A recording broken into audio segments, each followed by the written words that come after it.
ಆತ್ಮೀಯ ಶಿಕ್ಷಕ ಸ್ಪರ್ಧಾರ್ಥಿಗಳೇ, ನಿಮ್ಮೆಲ್ಲರಿಗೂ ತುಂಬು ಹೃದಯದ ನಮಸ್ಕಾರಗಳು. ಇನ್ನೇನು ಗಣಕಯಂತ್ರ ವಿಷಯಕ್ಕೆ ಸಂಬಂಧಪಟ್ಟಿರ್ತಕ್ಕಂತೆ ಒಂದು ಇಂಟ್ರಡಕ್ಷನ್ ಕ್ಲಾಸನ್ನು ಮಾಡಿಕೊಟ್ಟಿದ್ದೀನಿ. ನಾನು ಪರಿಚಯದ ತರಗತಿಯನ್ನು ಮಾಡಿದ್ದೀನಿ. ಎರಡನೆಯದ್ದು ಏನು ಗಣಕಯಂತ್ರ ಅಂದ್ರೇನು, ಅದರ ಮೂಲಾಂಶಗಳು ಯಾವ ರೀತಿಯಾಗಿರ್ತಾವ, ಅದರಲ್ಲಿರ್ತಕ್ಕಂಥ ಹಲವಾರು ವಿಷಯಗಳೇನು, ಬರ್ತಕ್ಕಂಥ ಸಿಲೆಬಸ್ಗಳೇನು ಅದನ್ನು ಮಾತಾಡಿ ಆದ ನಂತರದಲ್ಲಿ 3 ಟಾಪಿಕ್ಗಳ ಬಗ್ಗೆ ಏನು ಮಾಡಿದ್ದೆ ಮಾತಾಡಿದ್ದೆ. ಇಟ್ ಮೀನ್ಸ್ ನಿಮ್ಮ ಜೊತೆ ಚರ್ಚೆಯನ್ನು ಮಾಡಿದ್ದೆ. ಆ 3 ಟಾಪಿಕ್ಗಳು ಯಾವಂತಂದರೆ introduction of computer, it is a first unit. Is it clear? 11 ಯೂನಿಟ್ಗಳು ಬರ್ತಾವೆ ಅಂತ ಹೇಳ್ತಾ ಇದ್ದೀನಿ. ಅದು 1ನೇ ಯೂನಿಟ್ ಆಗಿರ್ತದೆ. ಆ ಇಂಟ್ರಡಕ್ಷನ್ ಆಫ್ ಕಂಪ್ಯೂಟ್ರಲ್ಲಿ ಫಸ್ಟು 3 ಸಬ್ ಟಾಪಿಕ್ಗಳನ್ನು ಹೇಳ್ಕೊಟ್ಟಿದ್ದೆ. Introduction, then history of computer and generations of ಗಣಕಯಂತ್ರಗಳು, ಗಣಕಯಂತ್ರದ ತಲೆಮಾರುಗಳ ಬಗ್ಗೆ ಏನು ಮಾಡಿದ್ದೆ ಮಾತಾಡ್ತಾ ಹೋಗಿದ್ದೆ. ಅದಾದ ನಂತರದಲ್ಲಿ ನಿನ್ನೆ ತರಗತಿಯಲ್ಲಿ ನಿನ್ನೆ ಆನ್ಲೈನ್ ಸೆಷನ್ ಕ್ಲಾಸ್ ತೊಗೊಂಡಿದ್ದೆ. ಅದರಲ್ಲಿ ಮತ್ತೆ ಹೆಚ್ಚಿಗೆ 3 ಟಾಪಿಕ್ಗಳನ್ನು ಮಾತಾಡಿದ್ದೆ. ತದನಂತರದಲ್ಲಿರ್ತಕ್ಕಂಥ 3 ಟಾಪಿಕ್ಗಳನ್ನು ಮಾತಾಡಿದ್ದೆ. ಅಲ್ಲಿ ಗಣಕಯಂತ್ರದ ಭಾಷೆಗಳ ಬಗ್ಗೆ ಮಾತಾಡಿದ್ದೆ. ಅಂದರೆ machine level language, assembly level language ಮತ್ತು ಹೈ ಲೆವೆಲ್ ಲ್ಯಾಂಗ್ವೇಜ್ಗಳನ್ನು ಬಗ್ಗೆ ಮಾತಾಡಿದ್ದೆ. ಅದಾದ ನಂತರದಲ್ಲಿ ಪ್ರಮುಖವಾಗಿ 8 ಉನ್ನತ ಮಟ್ಟದ ಭಾಷೆಗಳು ಬರ್ತಾವೆ ಅಂತಂದು ಹೇಳಿದ್ದೆ. ಆ 8 ಉನ್ನತ ಮಟ್ಟದ ಭಾಷೆಗಳು ಯಾವ ರೀತಿಯಾಗಿ ಬರ್ತಾವೆ, ಅದರ ಮೇಲೆ ಯಾವ ರೀತಿಯಾಗಿ ಪ್ರಶ್ನೆಗಳನ್ನು ಕೇಳ್ತಾ ಇದ್ದಾರೆ, ಯಾವ ರೀತಿಯಾಗಿ ಉತ್ತರವನ್ನು ನಾವು ಸೂಚಿಸ್ಬೇಕಂತಂದೇಳಿ ಏನು ಮಾಡಿದ್ದೆ ನಿನ್ನೆಯ ಆನ್ಲೈನ್ ಸೆಷನಲ್ಲಿ ಏನು ಮಾಡಿದ್ದೆ ಮಾತಾಡಿದ್ದೆ. ಆಗ್ಬೋದಲ್ಲ, ಅಷ್ಟು ವಿಷಯಗಳನ್ನು ಮಾತಾಡಿದ್ದೆ. ಹಾಗಾದರೆ ಇವತ್ತಿನ ತರಗತಿಯಲ್ಲಿ ಉಳಿದಿರ್ತಕ್ಕಂಥ ಕಾನ್ಸೆಪ್ಟ್ಗಳೇನು ಅದರ ಬಗ್ಗೆ ಮಾತಾಡ್ತಾ ಹೋಗ್ತಾ ಇದ್ದೀನಿ. ಐ ಥಿಂಕ್ ಎಲ್ಲ ನೋಡುಗೋರಿ ಏನು ಮಾಡಿದಿರಿ, ಕೇಳಿದಿರಿ, ಆ ವಿಷಯವನ್ನು ಸರಿಯಾಗಿ ನಿಮಗೆ ಅರ್ಥ ಆಗ್ತಿದೆ ಅಂತಂದೇಳಿ ಅಂದ್ಕೊಳ್ತಾ ಇದ್ದೀನಿ. ಆ ವಿಷಯದ ಏನು ಹೇಳ್ತಾ ಇದ್ದೀನಿ ಅದನ್ನು ಸರಿಯಾದ ರೀತಿಯಲ್ಲಿ ನೀವೊಂದು ನೋಟ್ಸ್ ಮಾಡಿಕೊಂಡು ಅದರ ಒಂದು ಉಪಯೋಗ ಪಡೆದುಕೊಳ್ಳ್ರಿ ಎಂಬ ಮಾತನ್ನು ಹೇಳುತ್ತಾ ಇಂದಿನ ತರಗತಿಯನ್ನು ಏನು ಮಾಡ್ತಾ ಇದ್ದೀನಿ ಪ್ರಾರಂಭ ಮಾಡ್ತಾಯಿದ್ದೀನಿ. ಸರಿ, ಇನ್ನೇನು machine level language, assembly level language, high level ಲ್ಯಾಂಗ್ವೇಜ್ಗಳ ಬಗ್ಗೆ ಏನು ಮಾಡಿದ್ದೆ ಲಾಸ್ಟ್ ಇದರಲ್ಲಿ ಕಾನ್ಸೆಪ್ಟಲ್ಲಿ ಮಾತಾಡಿದ್ದೆ. ಹೈ ಲೆವೆಲ್ ಲ್ಯಾಂಗ್ವೇಜ್ಗಳಲ್ಲಿ ಅಲ್ಲಿ ಯಾರ್ಯಾರು ಕಂಡುಹಿಡಿದ್ರು, ಅವುಗಳ ಕಾರ್ಯ ಏನು, ಆ ರೀತಿಯಾಗಿ ಮಾತಾಡಿದ್ದೆ. ಸರಿ ಸರ್, ಇಷ್ಟೆಲ್ಲ ಮಾತನಾಡಿದ ನಂತರದಲ್ಲಿ ಮೆಮೊರಿ ಯೂನಿಟ್ಗಳಂತಂದೇಳಿ ಬರ್ತಾ ಇದ್ದಾವೆ. Is it clear? ಟೋಟಲ್ ಮೆಮೊರಿಯಲ್ಲಿ 2 ಪ್ರಕಾರಗಳಂತಂದೇಳಿ ಹೇಳ್ತಾ ಇದ್ದೀನಿ. ಒಂದು ಆಂತರಿಕ ಮೆಮೊರಿ, ಇನ್ನೊಂದು ಬಾಹ್ಯ ಮೆಮೊರಿ ಅಂತಂದೇಳಿ ಬರ್ತದೆ. ಒಂದು ಪ್ರೈಮರಿ ಮೆಮೊರಿ, ಇನ್ನೊಂದು ಸೆಕೆಂಡರಿ ಮೆಮೊರಿ ಅಂತಂದೇಳಿ ಬರ್ತದೆ. ಒಂದು ಟೆಂಪ್ರರಿ ಮೆಮೊರಿ, ಇನ್ನೊಂದು ಸೆಕೆಂಡರಿ ಮೆಮೊರಿ ಅಂತಂದೇಳಿ ಬರ್ತದೆ. ಇಷ್ಟು ಟೋಟಲ್ ಮೆಮೊರಿಯಲ್ಲಿ 2 ಪ್ರಕಾರಗಳು. Is it clear? ಒಂದು ಆಂತರಿಕ ಮೆಮೊರಿ, ಇನ್ನೊಂದು ಬಾಹ್ಯ ಮೆಮೊರಿ. ಅದೇ ಇಂಗ್ಲೀಷಲ್ಲಿ ಒಂದು ಟೆಂಪರರಿ ಮೆಮೊರಿ, ಇನ್ನೊಂದು ಪರ್ಮನೆಂಟ್ ಮೆಮೊರಿ. ಒಂದು ತಾತ್ಕಾಲಿಕ ಮೆಮೊರಿ, ಇನ್ನೊಂದು ದೀರ್ಘವಾದ ಮೆಮೊರಿ ಅಂತ 2 ಪ್ರಕಾರಗಳು ಬರ್ತಾ ಇದ್ದಾವೆ. ಅವುಗಳನ್ನು ಹೇಳ್ತೀನಿ, ಮುಂದೆ ಮಾತಾಡ್ತಾ ಹೋಗ್ತೀನಿ. ಆ ಒಂದು ವಿಷಯದ ಬಗ್ಗೆ ಏನು ಮಾಡ್ತೀನಿ, ಕಾನ್ಸೆಪ್ಟನ್ನು ಹೇಳ್ತಾ ಹೋಗ್ತಾ ಇದ್ದೀನಿ. ಬಟ್ ಇಲ್ಲಿ ನನ್ನ ಪ್ರಶ್ನೆ ಏನಪ್ಪ ಅಂತಂದರೆ, ಅದು ಹೇಳ್ಕೊಡ್ತೀನಿ. ಪ್ರಾಥಮಿಕ ಮೆಮೊರಿ ಅಂದರೆ ಏನು, ದ್ವಿತೀಯ ಮೆಮೊರಿ ಅಂದ್ರೇನು, ಪ್ರಾಥಮಿಕ ಮೆಮೊರಿಯಲ್ಲಿ ಎಷ್ಟು ಪ್ರಕಾರಗಳು ಬರ್ತಾವೆ, ದ್ವಿತೀಯ ಮೆಮೊರಿಯಲ್ಲಿ ಎಷ್ಟು ಪ್ರಕಾರಗಳು ಬರ್ತಾವೆ ಅಂತಂದೇಳಿ ಕ್ಲಾಸಲ್ಲಿ ಕಂಟಿನ್ಯೂ ಕ್ಲಾಸಲ್ಲಿ ಹೇಳ್ತಾ ಹೋಗ್ತೀನಿ. ಅದು ಒಂದು ನಿಮ್ಗೆ ಏನಾಗಿರಬೇಕು, ಕ್ಲಿಯರಲ್ಲಿ ಇರಬೇಕು. ಇವತ್ತಿನ ತರಗತಿಯಲ್ಲಿ ನಾನು ಮಾತಾಡೋದಂದರೆ ಪ್ರಾಥಮಿಕ ಮೆಮೊರಿ ಮತ್ತು ದ್ವಿತೀಯ ಮೆಮೊರಿ ಬಗ್ಗೆ ಮಾತನಾಡೋದಕ್ಕಿಂತ ಮುಂಚೆ ಏನು ಮಾಡೋಣ, ಆ ಮೆಮೊರಿ ಯೂನಿಟ್ಗಳಂತ ಬರ್ತಾ ಇದ್ದಾವೆ. ಕಂಪಲ್ಸರಿಯಾಗಿ ಒಂದು ಪ್ರಶ್ನೆ ಬಂದೇ ಬರ್ತದೆ ಇವತ್ತು ನಾನು ಮಾತಾಡ್ತಕ್ಕಂಥ ಟಾಪಿಕ್ ಮೇಲೆ. ಮಸ್ಟ್ ಒಂದು ಕ್ವೆಶನ್ ಏನಾಗ್ತದೆ ರೈಸ್ ಆಗ್ತದೆ. ಸರಿ ಸರ್, ಯಾವ ಟೈಪ್ ಪ್ರಶ್ನೆಗಳು ಬರ್ತಾ ಇದ್ದಾವೆ, ನಿಮಗೆ ಇದೇನಾಗಬೇಕು, ವಿಚಾರ ಬರಬೇಕಾಗ್ತದೆ. ನಾನು ಪ್ರತಿ ಆನ್ಲೈನ್ ಸೆಷನಲ್ಲಿ ಹೇಳ್ತಾ ಹೋಗ್ಬೇಕ ಸಂದರ್ಭದಲ್ಲಿ ಫಸ್ಟು ಕ್ವಶನನ್ನು ನಾನು ರೈಸ್ ಮಾಡಿರ್ತೀನಿ. ಕ್ವಶನನ್ನು ರೈಸ್ ಮಾಡಿ ಅದಕ್ಕೆ 4 ಆಯ್ಕೆಗಳನ್ನು ಕೊಟ್ಟಿರ್ತೀನಿ. ಆ 4 ಆಯ್ಕೆಗಳಲ್ಲಿ ಯಾವುದು ಸರಿಯಾದ ಉತ್ತರ ಅಂತಂದೇಳಿ ಅದನ್ನು ವಿಚಾರ ಮಾಡಿಕೊಂಡು ನಿಮ್ಮಿಂದ ಏನು ಆನ್ಸರ್ ಬರ್ತದೆ ಅದನ್ನು ತೆಗೆದುಕೊಂಡು ಮುಂದೆ ಓದಂಥ ಸಂದರ್ಭದಲ್ಲಿ ಏನಾಗ್ತದೆ, ಒಂದು ಬೋಧನೆ ಏನಾಗ್ತದೆ ಎಫೆಕ್ಟಿವ್ ಆಗಿ ಆಗಲಿಕ್ಕೆ ಸಾಧ್ಯ ಇದೆ ಎಂಬ ಮಾತನ್ನು ನಾನು ಈ ಸಂದರ್ಭದಲ್ಲಿ ಹೇಳುತ್ತಾ, ಪ್ರಶ್ನೆ 1 KB ಎಂದರೆ ಈ ಕೆಳಗಿನ ಎಷ್ಟಕ್ಕೆ ಸಮ? ಪ್ರಶ್ನೆ ಇನ್ನೊಮ್ಮೆ ಹೇಳ್ತಾ ಇದ್ದೀನಿ. 1 KB ಎಂದರೆ ಈ ಕೆಳಗಿನ ಎಷ್ಟಕ್ಕೆ ಸಮ ಅಂತಂದೇಳಿ ಪ್ರಶ್ನೆ. ಆಯ್ಕೆಗಳನ್ನು ಕೊಡ್ತಾ ಇದ್ದೀನಿ. 1 KB ಎಂದರೆ option C 1024 MB, options B 1024 bite, options C 1024 GB, options D 1024 PB. ಆಯ್ಕೆಗಳು ಇನ್ನೊಮ್ಮೆ ಹೇಳ್ತಾ ಇದ್ದೀನಿ. 1 KB ಎಂದರೆ ಆಯ್ಕೆ 1024 MB ಆಯ್ಕೆ ಎ, 1024 ಏನು ಬೈಟ್ ಆಯ್ಕೆ ಬಿ, 1024 PB ಆಯ್ಕೆ ಸಿ, 1024 EB ಆಯ್ಕೆ ಡಿ. ಸೊ ಸಿಂಪಲ್ಲಾಗಿ ಹೇಳ್ಬಿಡ್ತೀರಿ ನೀವು. 1 KB ಎಂದರೆ 1024 MB. ಹೌದಾ? ಕರೆಕ್ಟ್ ಇದೆಯಲ್ಲ ಆನ್ಸರ್. 1 KB ಎಂದರ 1024 MB ಅಂತಂದೇಳಿ ನಾವು ಆನ್ಸರನ್ನು ನೋಡ್ತಾ ಇದ್ದೀವಿ. Is it clear? ಅದು ಸರಿಯಾದಂಥ ಉತ್ತರ ಆಗ್ತದೆ. ಆದರೆ ಈ ರೀತಿಯಾದ ಪ್ರಶ್ನೆಗಳನ್ನು ಪ್ರಸ್ತುತ ದಿನಮಾನದಲ್ಲಿ ತೆಗಿತಾ ಇಲ್ಲ. ಇಟ್ ಮೀನ್ಸ್ ರೈಸ್ ಮಾಡ್ತಾ ಇಲ್ಲ. ನೀವು ಇತ್ತೀಚೆಗೆ ನಡೆದಿರ್ತಕ್ಕಂಥ ಏನು ಓಲ್ಡ್ ಕ್ವಶನ್ ಪೇಪರ್ಗಳನ್ನು ನೀವೇನಾದರೂ ಅನಾಲಿಸಿಸ್ ಮಾಡಿತ್ತಂದರೆ, ಅಬ್ಸರ್ವ್ ಮಾಡಿತ್ತಂದ್ರೆ ನಿಮಗೆ ಆಟೋಮೆಟಿಕ್ ಗೊತ್ತಾಗ್ತದೆ. ಈ ಥರದ ಪ್ರಶ್ನೆ ಪತ್ರಿಕೆಯನ್ನು ಏನು ಮಾಡಿಲ್ಲ ಇಲ್ಲಿವರೆಗೂ. ಯಾವುದೇ ಈ ಥರ ಪ್ರಶ್ನೆಗಳನ್ನು ಯಾವುದೇ ಪ್ರಶ್ನೆ ಪತ್ರಿಕೆಯಲ್ಲಿ ತೆಗಿತಾ ಇಲ್ಲ. 2020ರಿಂದ ಏನು ಮಾಡ್ತಾ ಇದ್ದ ಈ ಟೈಪ್ ಪ್ರಶ್ನೆಗಳು ಬರ್ತಾ ಇದ್ದೆ. ಸರಿ, ಪ್ರಶ್ನೆ ತೆಗಿತಾ ಇಲ್ಲ ಅಂತ ಹೇಳ್ತಾ ಇದ್ದೀರಿ, ಬಟ್ ಅದನ್ನೇ ಟೀಚ್ ಮಾಡ್ತಾ ಇದ್ದೀರಿ ನೀವು ಅಂತಂದೇಳಿ ನಿಮ್ಮಲ್ಲಿ ಏನಾಗ್ತದೆ, ಪ್ರಶ್ನೆ ಬರ್ತದೆ, ಏನು ಮೈಂಡಲ್ಲಿ ನಿಮಗೆ ವಿಷಯ ಬರ್ತದೆ. ಸೊ ಹೌದಲ್ಲ, ಹೇಗೆ ಯಾವ ಟೈಪ್ ಪ್ರಶ್ನೆಗಳು ಬರ್ತಾ ಇದ್ದಾವೆ ಅಂತಂದೇಳಿ ಕೇಳ್ತಾ ಇದ್ದಾರೆ. ಒಂದು ಪ್ರಶ್ನೆ ನಾನು ಏನು ಮಾಡ್ತಾ ಇದ್ದೀನಿ, ರೈಸ್ ಮಾಡ್ತಾ ಇದ್ದೀನಿ. 4 ಬಿಟ್ ಎಂದರೆ ಈ ಕೆಳಗಿನವುಗಳಲ್ಲಿ ಯಾವುದು ಸರಿಯಾಗಿದೆ? ಪ್ರಶ್ನೆ ಇದು. Is it clear? 4 ಬಿಟ್ ಎಂದರೆ ಈ ಕೆಳಗಿನವುಗಳಲ್ಲಿ ಯಾವುದು ಸರಿಯಾಗಿದೆ ಅಂತಂದೇಳಿ ಏನಾಗ್ತದ ಪ್ರಶ್ನೆ ಆಗ್ತದ. ಆಯ್ಕೆಗಳನ್ನು ಕೊಡ್ತಾ ಇದ್ದೀನಿ ನೋಡ್ರಿ. 4 ಬಿಟ್ ಎಂದರೆ ಆಯ್ಕೆ ಎ 1 ನಿಬ್ಬಲ್ ಎಂದರ್ಥ, ಆಯ್ಕೆ ಬಿ 2 ನಿಬ್ಬಲ್ ಎಂದರ್ಥ, ಆಯ್ಕೆ ಎ 1 ನಿಬ್ಬಲ್ ಎಂದರ್ಥ, ಆಯ್ಕೆ ಬಿ 2 ನಿಬ್ಬಲ್ ಎಂದರ್ಥ, ಆಯ್ಕೆ ಸಿ ಹಾಫ್ ಬೈಟ್ ಎಂದರ್ಥ, ಆಯ್ಕೆ ಡಿ 1 ಬೈಟ್ ಎಂದರ್ಥ. Is it clear? 4 ಬಿಟ್ ಎಂದರೆ ಪ್ರಶ್ನೆ ಇದು. ಇನ್ನೊಮ್ಮೆ ಹೇಳ್ತಾ ಇದ್ದೀನಿ. 4 ಬಿಟ್ ಎಂದರೆ ಈ ಕೆಳಗಿನವುಗಳಲ್ಲಿ ಯಾವುದು ಸರಿಯಾಗಿದೆ? ಆಯ್ಕೆಗಳನ್ನು ಕೊಟ್ಟಿದ್ದೀನಿ. ಆಯ್ಕೆ ಎ ಹಾಫ್ 1 ನಿಬ್ಬಲ್ ಎಂದರ್ಥ, ಆಯ್ಕೆ ಬಿ 2 ನಿಬ್ಬಲ್ ಎಂದರ್ಥ, ಆಯ್ಕೆ ಸಿ ಹಾಫ್ ಬೈಟ್ ಎಂದರ್ಥ, ಆಯ್ಕೆ ಡಿ 1 ಬೈಟ್ ಎಂದರ್ಥ. ಮತ್ತೆ ಕೆಳಗ ಆಯ್ಕೆಗಳನ್ನು ಕೊಡ್ತಾ ಇದ್ದೀನಿ. ಈ ಮೇಲಿನ ಎಷ್ಟು ಆಯ್ಕೆಗಳು ಸರಿಯಾಗಿವೆ? ಆಯ್ಕೆ ಎ 1 ಸರಿಯಾಗಿದೆ, ಆಯ್ಕೆ ಬಿ 2 ಸರಿಯಾಗಿವೆ, ಆಯ್ಕೆ ಸಿ 3 ಹೇಳಿಕೆಗಳು ಸರಿಯಾಗಿವೆ, ಆಯ್ಕೆ ಡಿ 4 ಹೇಳಿಕೆಗಳು ಸರಿಯಾಗಿವೆ. ಪ್ರಶ್ನೆ ನಿನ್ನೊಮ್ಮೆ ಹೇಳ್ತಾ ಇದ್ದೀನಿ, ಕ್ಲಿಯರಲ್ಲಿ ಕೇಳಬೇಕು. 4 ಬಿಟ್ ಎಂದರೆ ಈ ಕೆಳಗಿನವುಗಳಲ್ಲಿ ಯಾವುದು ಸರಿ ಅಂತ ಪ್ರಶ್ನೆ ಕೇಳಿದ್ದೀನಿ. ಆಯ್ಕೆ ಎ ಕೊಡ್ತಾ ಇದ್ದೀನಿ.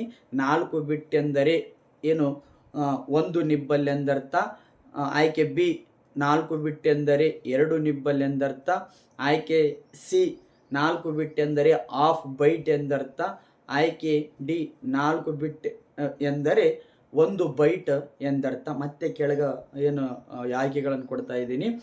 ಆಯ್ಕೆ ಎ 1 ಹೇಳಿಕೆ ಸರಿಯಾಗಿದೆ, ಆಯ್ಕೆ ಬಿ 2 ಹೇಳಿಕೆಗಳು ಸರಿಯಾಗಿವೆ, ಆಯ್ಕೆ ಸಿ 3 ಹೇಳಿಕೆಗಳು ಸರಿಯಾಗಿವೆ, ಆಯ್ಕೆ ಡಿ 4 ಹೇಳಿಕೆಗಳು ಸರಿಯಾಗಿವೆ. ಇಲ್ಲಿ ನೀವು ಆನ್ಸರನ್ನು ಒಂದು ಫ್ರಾಕ್ಷನ್ ಆಫ್ ಸೆಕೆಂಡ್ ನಿಮ್ಗೆ ಕೊಡ್ತಾ ಇದ್ದೀನಿ. ಆನ್ಸರನ್ನು ಚೂಸ್ ಮಾಡಬೇಕಾಗ್ತದೆ ನೀವು. ಯಾಕಂದರೆ ಆನ್ಲೈನ್ ಸೆಷನ್ ಅಂದರೆ ಇದು ಕೇವಲ ಏಕಮುಖವಾದ ಕಲಿಕೆ ಆಗಿರ್ತದೆ. Is it clear? Offline session ಅಂತಂದರೆ ನೀವು ನಮಗೇನು ಮಾಡ್ತೀರಿ, ಪ್ರತಿಕ್ರಿಯೆಯನ್ನು ಕೊಡ್ತಾ ಇರ್ತೀರಿ. ಅಲ್ಲಿ ನಿಮ್ಮಿಂದ ಆನ್ಸರನ್ನು ನಾನು ನೇರವಾಗಿ ಎಕ್ಸ್ಪೆಕ್ಟ್ ಮಾಡ್ತಿರ್ತೀನಿ. ಬಟ್ ಇದು ಆನ್ಲೈನ್ ಸೆಷನ್ ಆಗಿರೋದರಿಂದ ನಿಮಗೆ ಫ್ರಾಕ್ಷನ್ ಆಫ್ ಸೆಕೆಂಡ್ ನಾನೇನು ಕೊಡ್ತಾ ಇದ್ದೀನಿ, ಟೈಮನ್ನು ಕೊಡ್ತಾ ಇದ್ದೀನಿ. ಯೋಚನೆ ಮಾಡಿದ್ದೀರಾ? ಹಾಗಾದರೆ ಸರಿಯಾದ ಉತ್ತರ ಇನ್ನೊಮ್ಮೆ ಹೇಳ್ತಾ ಇದ್ದೀನಿ. ಸರಿಯಾದ ಉತ್ತರ ಆಯ್ಕೆ 2. ಸರಿಯಾದ ಉತ್ತರ ಆಯ್ಕೆ 2. ಕೇವಲ 2 ಹೇಳಿಕೆಗಳು 4 ಬಿಟ್ಟಿಗೆ ಸಂಬಂಧಪಟ್ಟಂತೆ ಸರಿಯಾಗಿವೆ. ಕ್ಲಿಯರಾ? ಕೇವಲ 2 ಹೇಳಿಕೆಗಳು 4 ಬಿಟ್ಗೆ ಸಂಬಂಧಪಟ್ಟಿರ್ತಕ್ಕಂತೆ ಸರಿಯಾಗಿವೆ. ಅದೊಂದು ನಿಮ್ಮ ಮೈಂಡಲ್ಲಿರಬೇಕು. ಸರ್ ಹಾಗಾದರೆ ಆ 2 ಹೇಳಿಕೆಗಳು ಯಾವುವು? Is it clear? 2 ಹೇಳಿಕೆಗಳು ಸರಿಯಾಗಿದ್ದಾವೆ ಅಂತಂದು ಹೇಳ್ತಾ ಇದ್ದೀರಿ ಸರ. ಹಾಗಾದರೆ ಆ 2 ಹೇಳಿಕೆಗಳು ಯಾವುವು ಅಂತಂದೇಳಿ ಏನು ಮೈಂಡಲ್ಲಿ ಏನಾಗ್ತದೆ ಪ್ರಶ್ನೆ ಬರ್ತದೆ. ಆ 2 ಹೇಳಿಕೆಗಳು ಯಾವುವು ಅಂತಂದೇಳಿ ಅಲ್ಲಿ ನೀವು ವಿಚಾರ ಮಾಡಬೇಕಾದಂಥ ಸಂಗತಿ ಕಾನ್ಸೆಪ್ಟಲ್ಲಿ ಬರ್ತದೆ. ಕ್ಲಿಯರ್? ಜಸ್ಟ್ ಒಂದು ಪ್ರಶ್ನೆ ನಿಮಗೆ ಫ್ರೇಮ್ ಮಾಡಿದ್ದೀನಿ, ಎಕ್ಸಾಂಪಲನ್ನು ಕೊಟ್ಟಿದ್ದೀನಿ. ಯಾವ ಟೈಪ್ ಪ್ರಶ್ನೆಗಳು ಬರ್ತಾವ, ನಾವು ಅದಕ್ಕೆ ಯಾವ ರೀತಿಯಾಗಿ ಆನ್ಸರನ್ನು ಹಾಕ್ಬೇಕಂತ.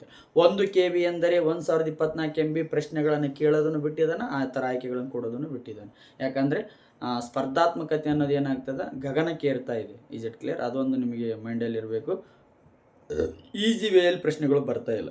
ಫಸ್ಟು ನಿಮ್ಮ ಮೈಂಡಿಂದ ಅದನ್ನೇನು ಮಾಡಿಬಿಡಿ, ತೆಗೆದಾಕ್ಬಿಡಿ. ಈಸಿ ವೇಯಲ್ಲಿ ಏನಾಗ್ತಾ ಇಲ್ಲ, ಪ್ರಶ್ನೆ ಪತ್ರಿಕೆಗಳು ಈ ಪ್ರಸ್ತುತ ದಿನಮಾನದಲ್ಲಿ ಬರ್ತಾ ಇಲ್ಲ. ಹಾಗಾದರೆ ನೀಟಾಗಿ ಹೇಳ್ತಾ ಇದ್ದೀನಿ ನಾನು. ಆ ಒಂದು ಚಾರ್ಟ್ ಟೈಪ್ ನೀವೇನು ಮಾಡ್ಕೊಂಬಿಡಿ, ಬರ್ಕೊಂಬಿಡಿ.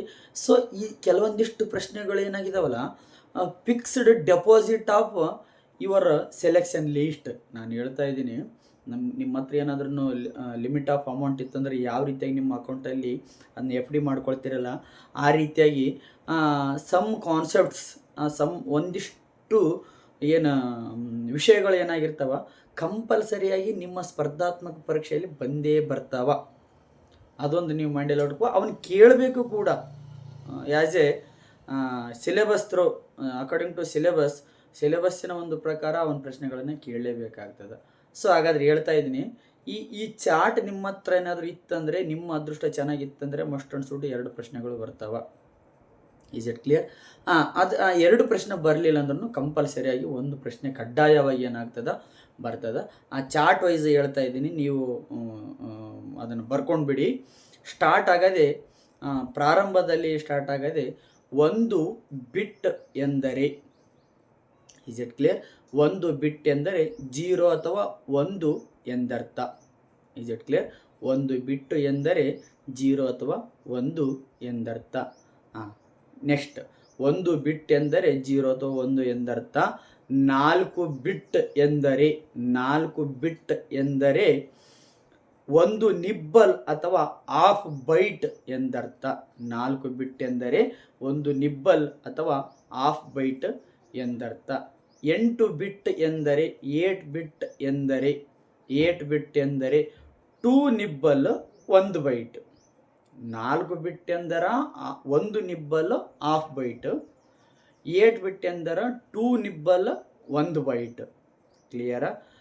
1 ಬಿಟ್ ಎಂದರೆ 0 ಅಥವಾ 1 ಎಂದರ್ಥ. 4 ಬಿಟ್ ಎಂದರೆ 1 ನಿಬ್ಬಲ್ ಅಥವಾ ಹಾಫ್ ಬೈಟ್ ಎಂದರ್ಥ. 8 ಬಿಟ್ ಎಂದರೆ 2 ನಿಬ್ಬಲ್ ಅಥವಾ 1 ಬೈಟ್ ಎಂದರ್ಥ. Is it clear? ಇಲ್ಲಿಗೆ ಬಿಟ್ಟಿನ ಕಾನ್ಸೆಪ್ಟ್ ಏನಾಗ್ತದೆ ಕ್ಲೋಸ್ ಆಗ್ತದ.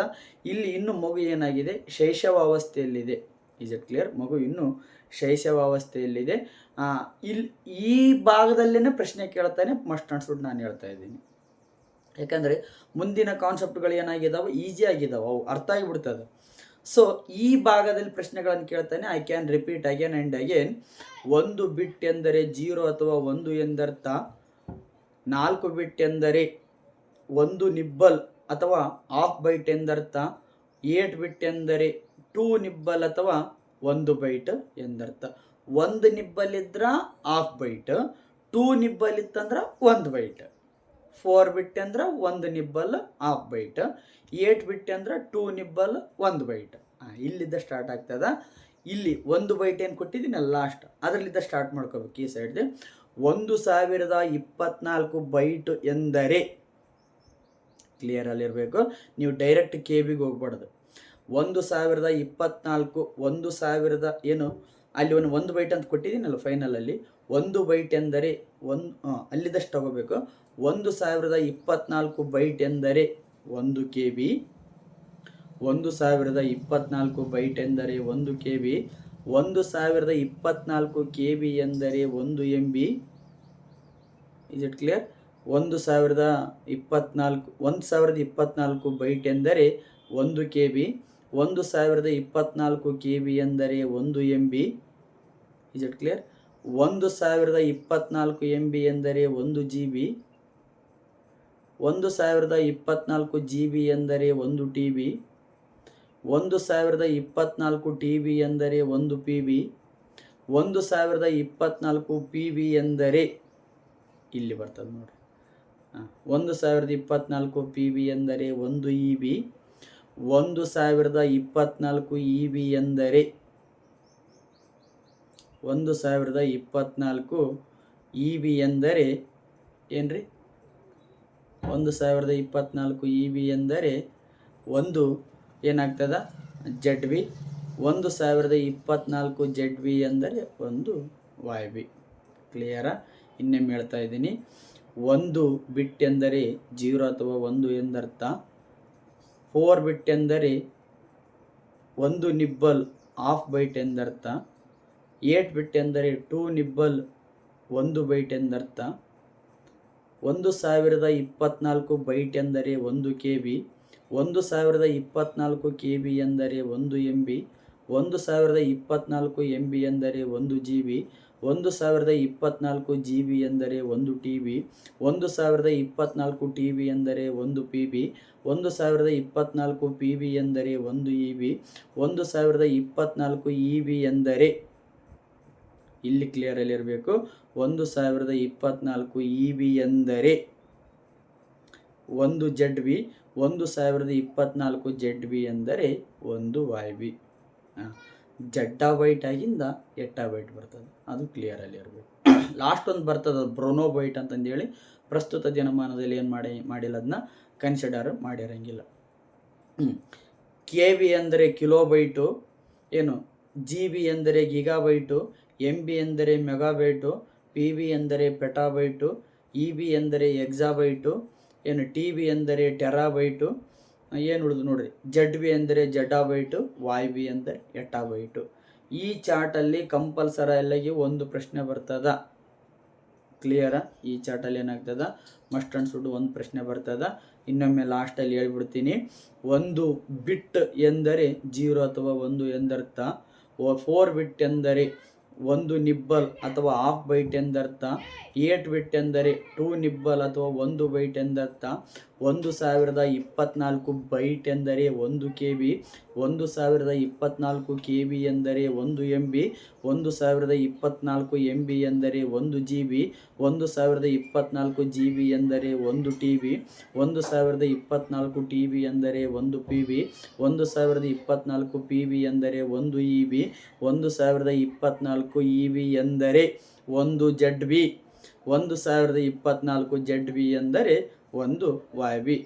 ಕಿಲೋಬೈಟು, ಏನು ಮೆಗಾಬೈಟು, ಗಿಗಾಬೈಟು, ಟೆರಾಬೈಟು, ಪೆಟಾಬೈಟು, ಎಕ್ಸಾಬೈಟು, ಜೆಡ್ಡಾಬೈಟು, ಎಟಾಬೈಟು. ಕ್ಲಿಯರಾ? ಇಲ್ಲಿ ಪ್ರಶ್ನೆಗಳನ್ನು ಕೇಳ್ತಾ ಇದ್ದೀನಿ. ಈ ಕೆಳಗಿನ ಯಾವ ಮೆಮೊರಿ ಘಟಕವು ಅತಿ ಚಿಕ್ಕದಾದ ಸಂಗ್ರಹಣೆಯನ್ನು ಒಳಗೊಂಡಿರ್ತದ? It is a smallest storage unit. Which is smallest storage unit.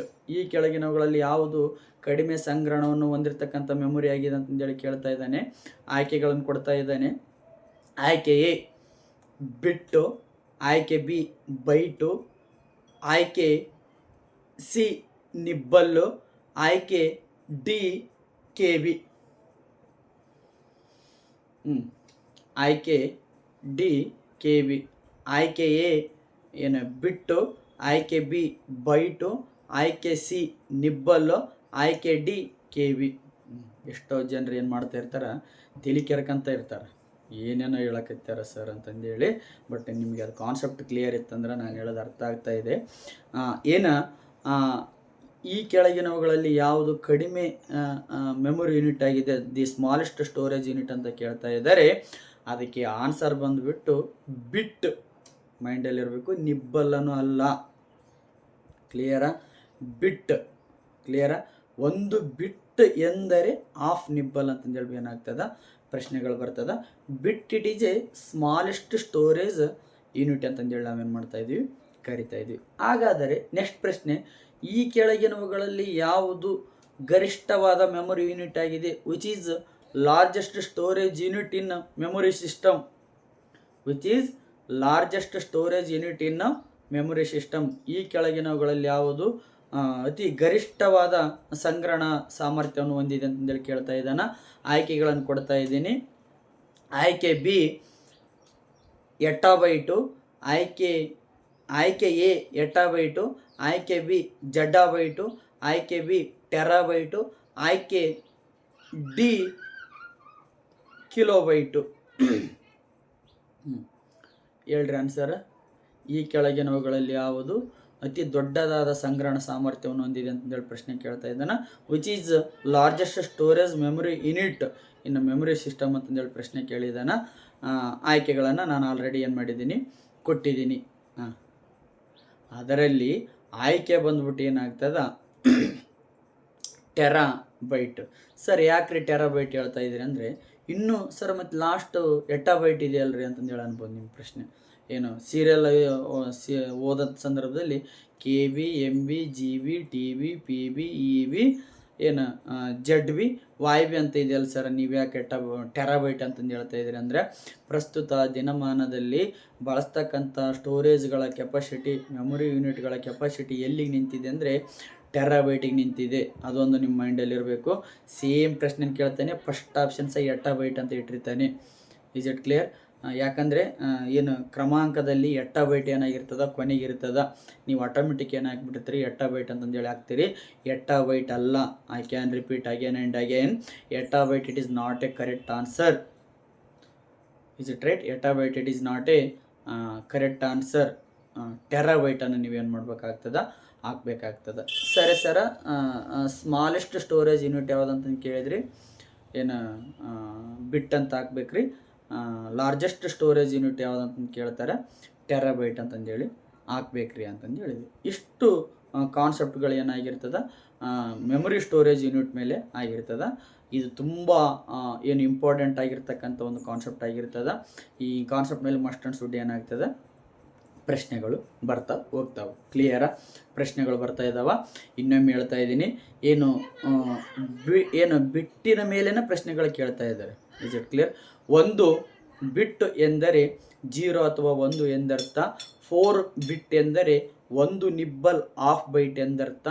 8 ಬಿಟ್ ಎಂದರೆ 2 ನಿಬ್ಬಲ್ ಅಥವಾ 1 ಬೈಟ್ ಎಂದರ್ಥ. ಆ 1 ಬೈಟ್ಲಿದ್ದ ತೊಗೋಬೇಕು. 1024 ಬೈಟ್ಲಿದ್ದ ತೊಗೋಬೇಕು. ನೀವು 1 ಬೈಟ್ ತೊಗೊಂಡು ಮತ್ತೆ ಅಲ್ಲಿಗೆ ನೀವು ಕೊಟ್ಕೊಂಡ್ಬಿಟ್ರೆ ಟೋಟಲ್ ಆ ಚಾರ್ಟ್ ಏನಾಗ್ತದೆ, ರಾಂಗ್ ಆಗ್ತದೆ.